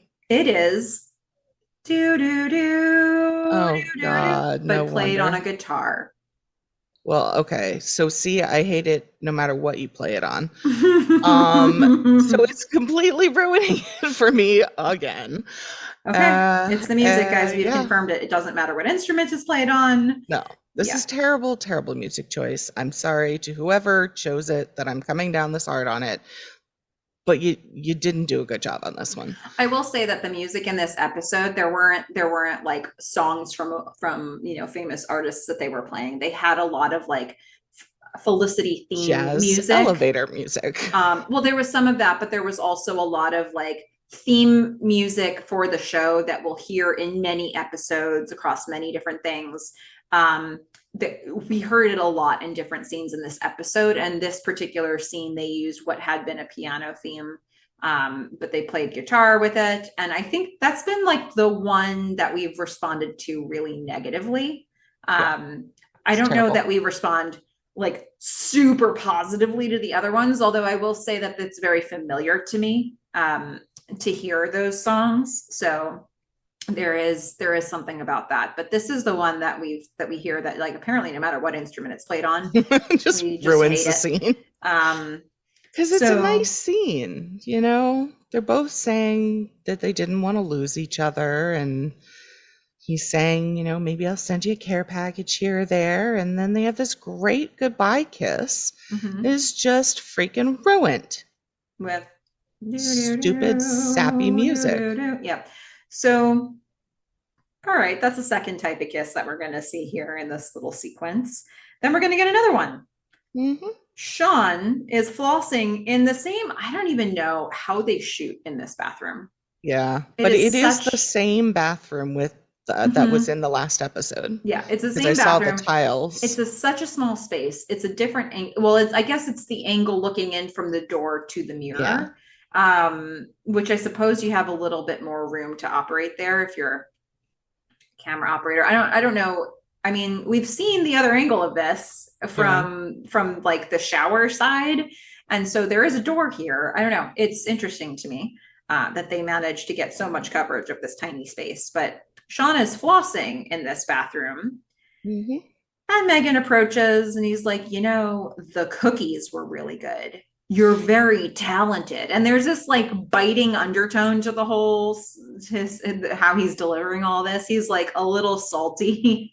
Well, the way I put it was he says something like the cookies were spectacular.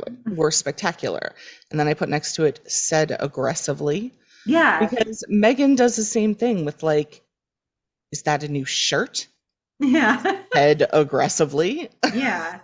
And granted, like it's not a good day for Sean. It's not, but this outfit of Megan's is fantastic. So things are kind of looking up All right. when they begin, you know, sniffing each other's butts. Well, and then interestingly put, and then Meghan. Well, the reason I say that is because I found this to be a weirdly primal moment for the two of them. Well, so they're having that exchange, and you're right. There is this like terse sort of aggressiveness to the language, but they're saying nice things to each other. It's all Yeah, complimentary, but it's yeah. like delivered so harshly. And then Meghan's like, "Is that a new shirt?" And there's like all this sexual tension Oh, about yeah. the shirt and like the expressions on Megan's face. And meanwhile, the significance of the shirt is that he was just like going through all of these hoops trying to find the right stuff for the date with Julie. Uh-huh. And here's Meghan appreciating a shirt that Was he and meant Richard for, agonized over. yeah. Oh my goodness. But like I love the moment where they come like face to face and Megan's face changes about 4 times and Mm-hmm. it's like she's sizing him up and figuring him out. I mean, to me, it's like two animals like looking at each other, being like, I'm checking you out. Okay. Like it's face to face butt sniffing. Wow. Yeah. I just Very primal. sort of wish you hadn't said that and put that in my mind, but that's fine. That's true for Uh, many things, I say. yeah. Um, Meghan, after this long stare and the many different facial expressions, Meghan's like, oh, this is so wrong. And then they just go in directly for the kiss. Yeah. Like they're attracted with magnets. I don't know.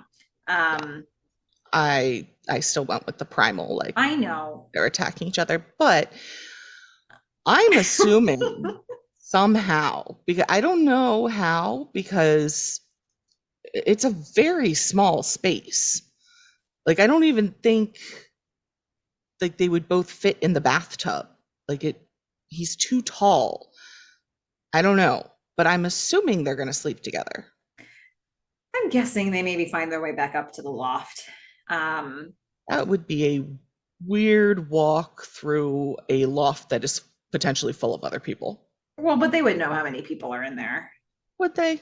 Because they're just because really who into it, and honestly, Megan doesn't care, and Sean, because who else is actually in the loft right now? I mean, I everybody's don't know. seen been spotted in other locations, so I don't know, except Julie, but I don't know where Julie went. Do we care? Yeah, it serves Julie right. Um, and then we're going to have Ben go back to the hotel where he is going to find Felicity, who's now in a bubble bath. Yes, And sexy tub scene with a very romantic, large multi-wick candle. Because really, the essence of romance is when you can have a candle with more than one wick in it. That's okay, that just seems fair. my takeaway. Yeah. Well, Ben has, good news and bad news. So uh, Felicity figures out that Ben was just gone for a while, and where he went was finding Professor Morton. She's like, you were where? Doing Yeah. what? And he's like, well, yeah. So I found her and I got her to agree to giving you another shot, which is the good news. Mm-hmm. And here's the bad news. And he hands her the paper that, Morton had written the note on. And apparently she's got an essay that she has to write, a paper that, is going to be due tomorrow. Yep. So good news, new shot at your final. Bad news, no sex. You have to go back to the loft and write an essay. On Daubigny. And if you are successful, you then are not together for the whole summer. Yeah, it's tricky, right? So they work together. We get the montage, but we get the voiceover, and we get, them working through the night. Felicity is realizing they can work together. He's getting her coffee, he's helping her research. She's writing stuff. It's their paper. It's their collective paper. It's their baby, their paper baby. And this is where we get this great moment that I just love. She's sitting on the couch and he's like, I don't know, he squat down like next to the couch. So his like head is like on the edge of the couch looking at her. Mm-hmm. And he just starts like laughing and she like puts her hand up like on the top of the couch and he just like dissolves in giggles and just like completely puts his whole face in her hand while laughing. Yeah. And I thought it was really cute. Yeah. They're cute. That's for sure. They are. And then they get us through this like workout montage, but it's a paper writing montage. And did you notice the clear fridge? Yes. Right? Good stuff. Yep. Good stuff. That was something that Mandy Foreman was telling us about. Yeah. Not that we're trying to name drop and say how cool we are, but Mandy Foreman told us about the clear fridge. Anyway, so I just want to give Melissa as many chances as possible to say Mandy. Yep.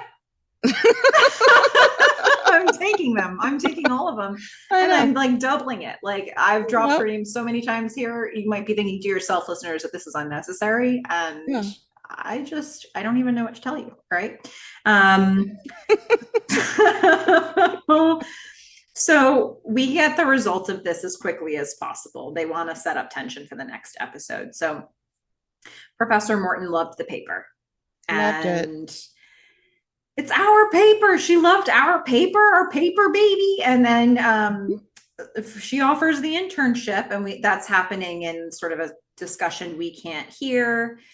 And Felicity's relaying all this to Ben, and Ben asks the question that closes the episode. He says, what are you going to do? Yeah, I love that they go through this whole thing. And then he's like, great, you got offered the job. What are you going to do? It's like, duh. Like, what did you do all this for if she wasn't going to take it? Like, is this really still a question? It is. One that they will grapple with in you next got episode. Her out of a bubble bath and like into clothing and back to the loft for her not to take this? Well, this is something they're going to grapple with in the next episode, which is why they closed this one with the setup of what are you going to do? Yeah, like, come on. Okay. All right. Fish isn't buying it, but that's okay. I do want to inject a note from an optimist in here because I wasn't sure where to put this, but my note from an optimist is a general take on the beauty of the start of a new relationship.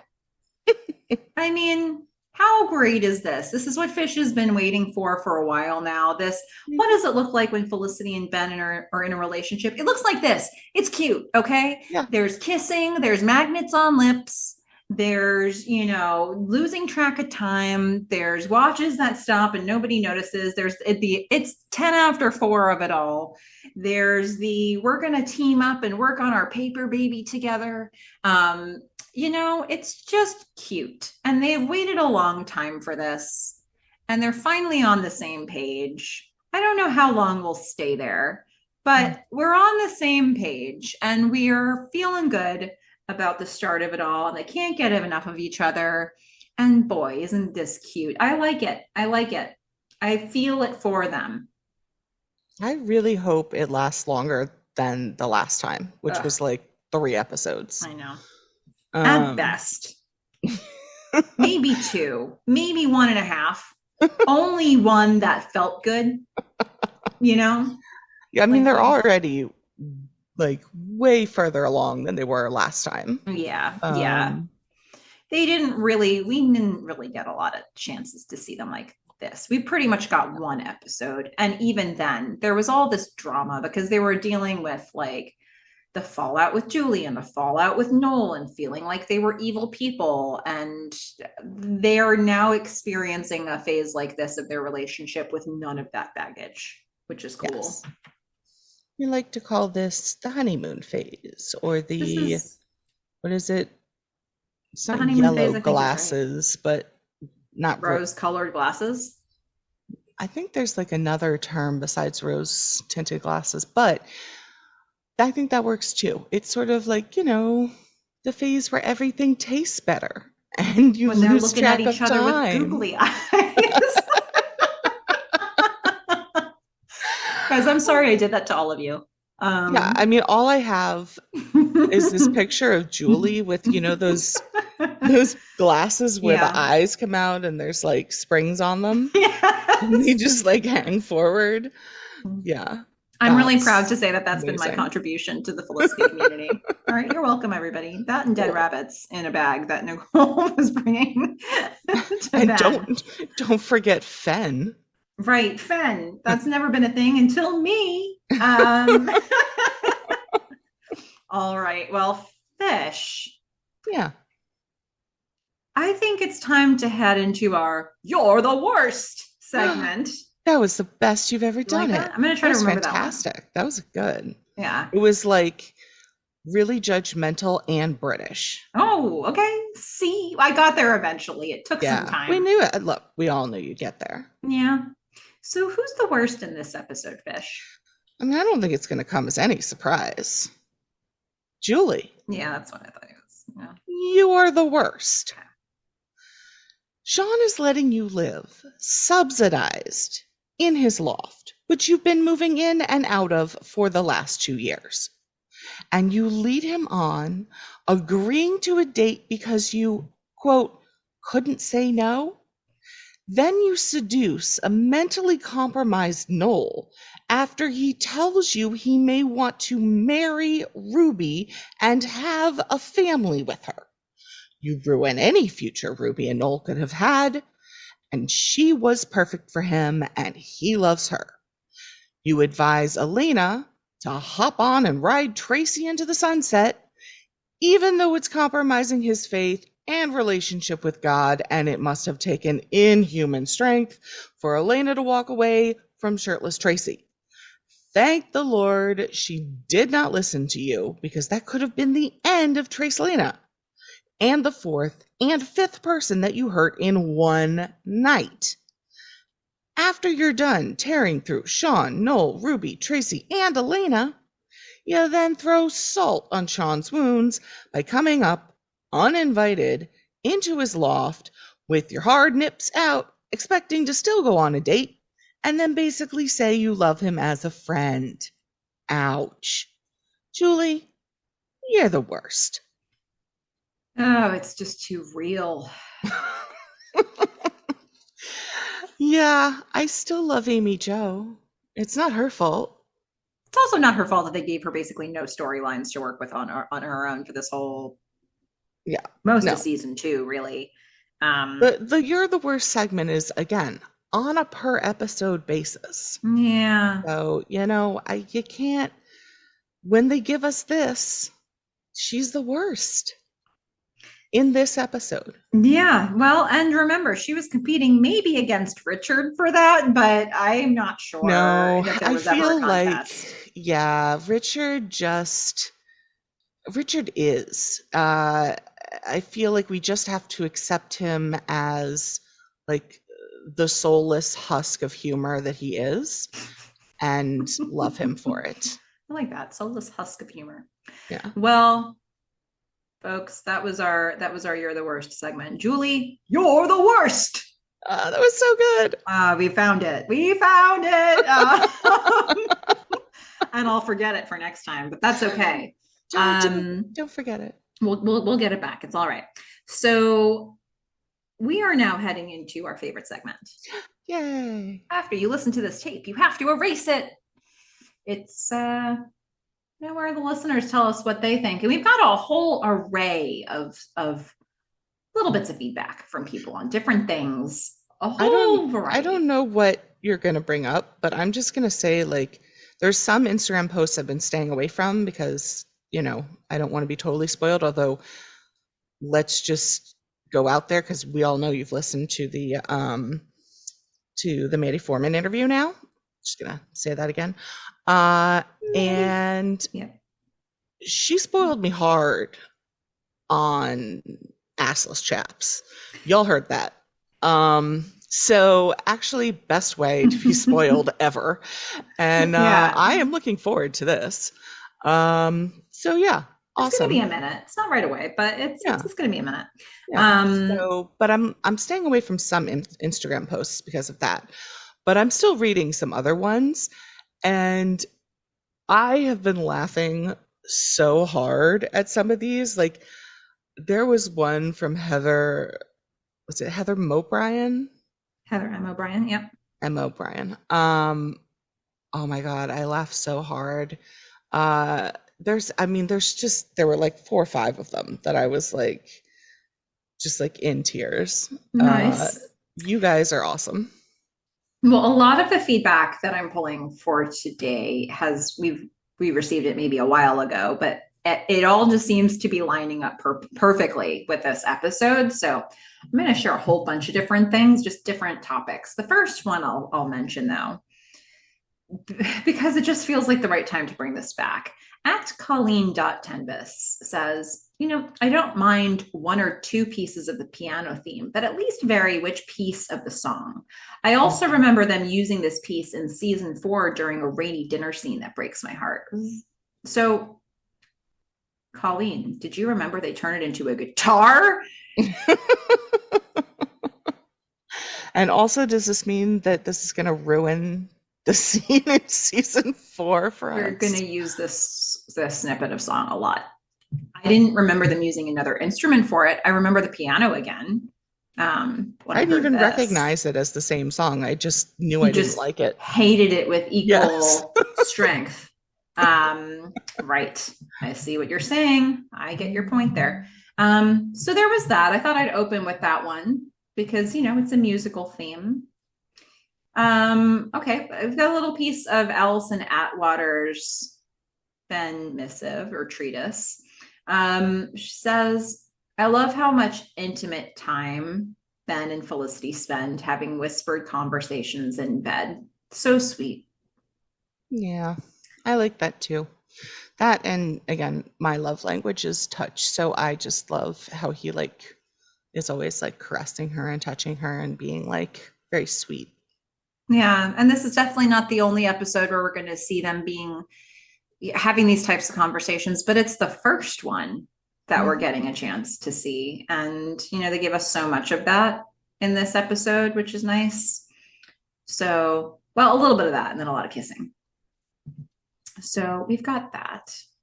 Now, Wendy Dawson had something to say about Meghan and Sean. Wendy says, it came out of nowhere. As soon as they kissed, I shipped them. Wow. As soon as they kissed. That is, I would not have done that probably. Like if I didn't already know that they get together, then I wouldn't have done that from this first kiss. Well, something that I've really been noticing on this rewatch is how many little seeds they've planted. Like, it actually doesn't come as much out of nowhere as it appears to in this episode. When you think about even stuff like when Sean is shooting the first documentary episode from season 1, and the first time he encounters Meghan, the camera pans around to her belly button and then it goes up, and his first interaction from that is like interesting. Like he is immediately struck by Meghan, and we've seen these little moments that really build with them, but they're kind of subtle. They're very subtle. And he's, even in this episode, when they're like stacked up at the door listening to Ben and Felicity, like at one point he like turns around and like when he turns to talk to someone else, I can't remember whether it's Julie or Ruby, he like puts his hand on Meghan's shoulder. And so there's like all these little things that I've noticed going through this time, but I probably wouldn't have noticed them. I doubt I would have noticed them on a first watch if I didn't already know. Yeah. Yeah. So, but we've been picking up on it here, but I think it is very subtly planted. And I think it's something that you're rewarded with on a rewatch when you know where it's headed and you can see these little moments. And then, we get this first encounter that they're having where they break through the sexual tension in this episode. And I like that you called it an encounter. Yeah, you like that? And I think it's just it comes with an energy that I think is fueled by all these previous moments, but it's their game of operation together. Like they've had this stuff that's been going on. I think there's been an undercurrent, but it really comes out with like a certain aggression in this episode, and they've been ramping into it. I mean, it's weird and I'm here for it. Like, I love it. Yeah. Well, okay. At Wave Hello Again. We asked some time back on Instagram about like, what are the best Sean moments? And at Wave Hello Again responded with this. This is more of a Richard moment, but when Sean is trying to take Julie out on a date and he says to Richard, Ben says it's not where you go, it's who you're with. And Richard says, I got news for you, pal. You're no Ben, all right? LOL. Yep. Richard and his Richardness. Richard and all of his Richardness. He's so Richard in this very episode. Richard. 110% Richard. Yeah. I'm going to throw one more in here. And this one... So our lovely Galina Druk, she sometime back wrote a Noel treatise, which we haven't. We're going to share more of this in our season recap, but here's a line that felt like this might be a good time to just sort of loop Galina back in here. So Lena writes, as I keep rewatching the series, I can see much more clearly why Ben was the choice for a majority of viewers. He was dreamy. He had a lot of character growth over the series, and there was a bit of the fate element to him and Felicity being together. But I still see Noel's big grin and know that I would want a Noel in my life more than a Ben. Like Fish, the physical violence and safety was a big red flag for me. So that's fair.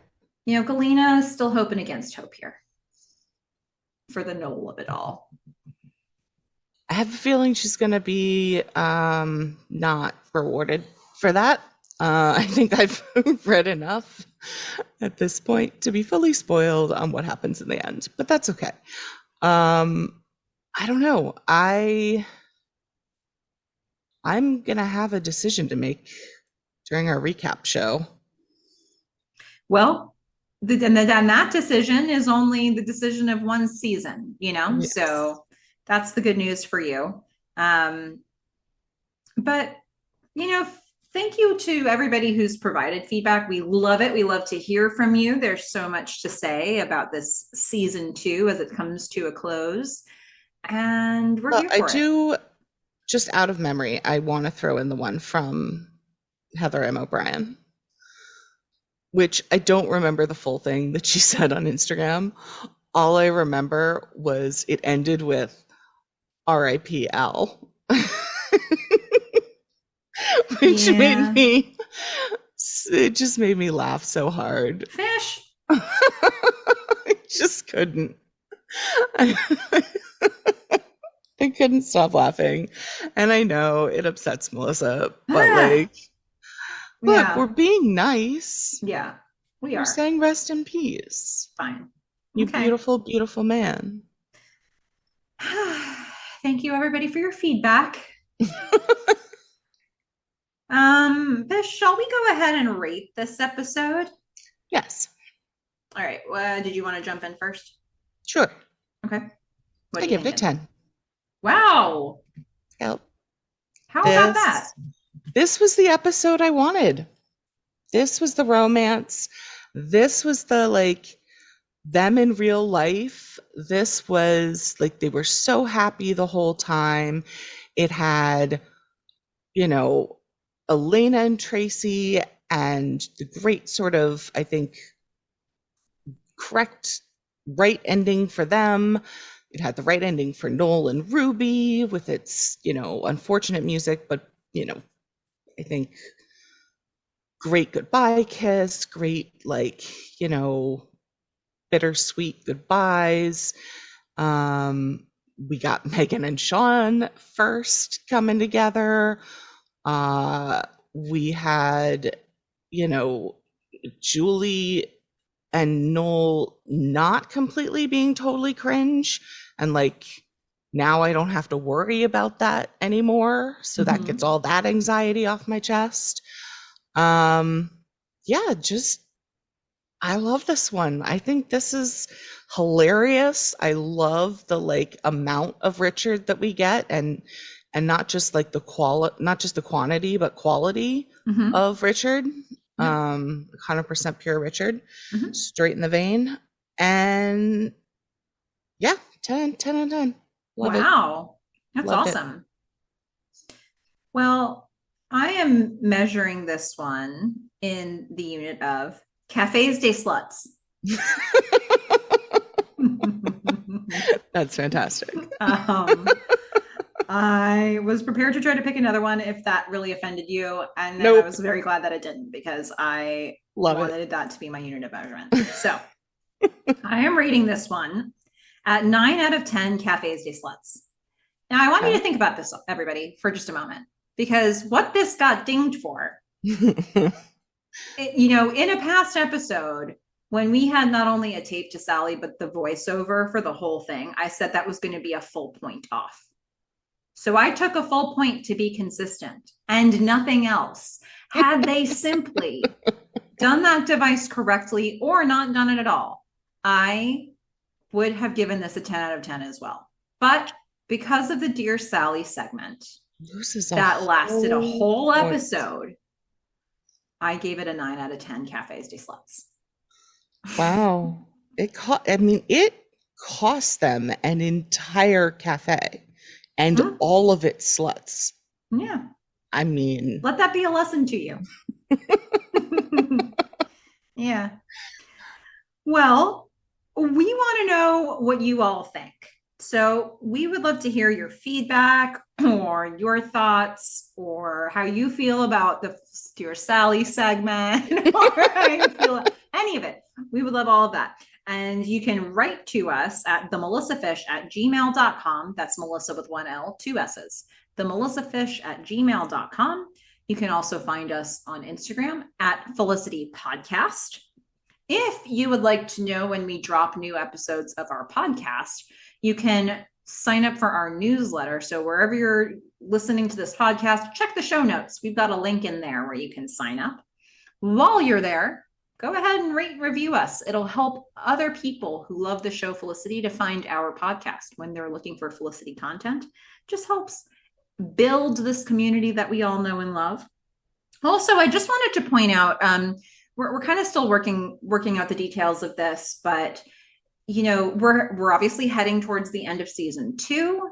And you may remember that at the end of season one, we took a little break. We're probably going to do the same thing coming off of this. So here's our plan for the upcoming episodes. Today we covered episode 22. Episode 23 is the final episode of the season for the show. We will also do a season recap episode, and then we're looking to take probably 2, maybe 3 weeks between, and we'll keep you posted on that. That just gives us a chance to regroup. As you can imagine, our podcasts have gotten slightly longer over time, and just gives us a chance to regroup and come back with the enthusiasm you need, the enthusiasm and love. Plus, we've got all kinds of scheduling conflicts. So we're dealing with it, okay, guys? That's really more of the issue. That's really more of the issue. I put the positive spin. Yes. And then gave you all a dose of reality. Yeah. Yeah. Okay, Fish. Yes. One more episode in this season for the show itself, and it is called The Biggest Deal There Is. What do you think is coming up? I mean, probably the biggest deal there is. Well, so I guess Felicity's going to have to decide whether or not to take this internship, and she better take the internship. Okay. I hope that means that her and Ben are still going to be together when the next season starts, because otherwise we've had like one episode of them being together. So that's a prediction. That's a prediction and a hope. Okay. I appreciate you. Well, you're going to find out. You're going to go ahead and find out what the biggest deal there is all about. I will say that we heard in this episode that Javier's wedding is a week away. Oh, that is true. And you did say there would be a wedding. Yeah. So I'm reminding you of that. Just you can add it in terms of things that you're expecting for the next episode. A huge wedding that could never be planned in 2 weeks. That will be amazing. It's ridiculous. The time frame, not the wedding. The time frame is implausible. Okay. Anyway, so hey, family, come on, fly in a few days. Come on, guys. I don't know. Is it as implausible as Ben and Felicity falling in love because of clove dust and magic? Well, maybe more implausible. Have you tried really? to, I don't know, planning a wedding in 2 weeks. Come on. Anyway, I think that's everything we wanted to talk about. Is it, Fish? Is there anything we missed for today? I can't imagine. All right, then. Until next time, Fish. Don't hook up with Ben while I'm gone. I'm a fish. Bye. Bye, everyone.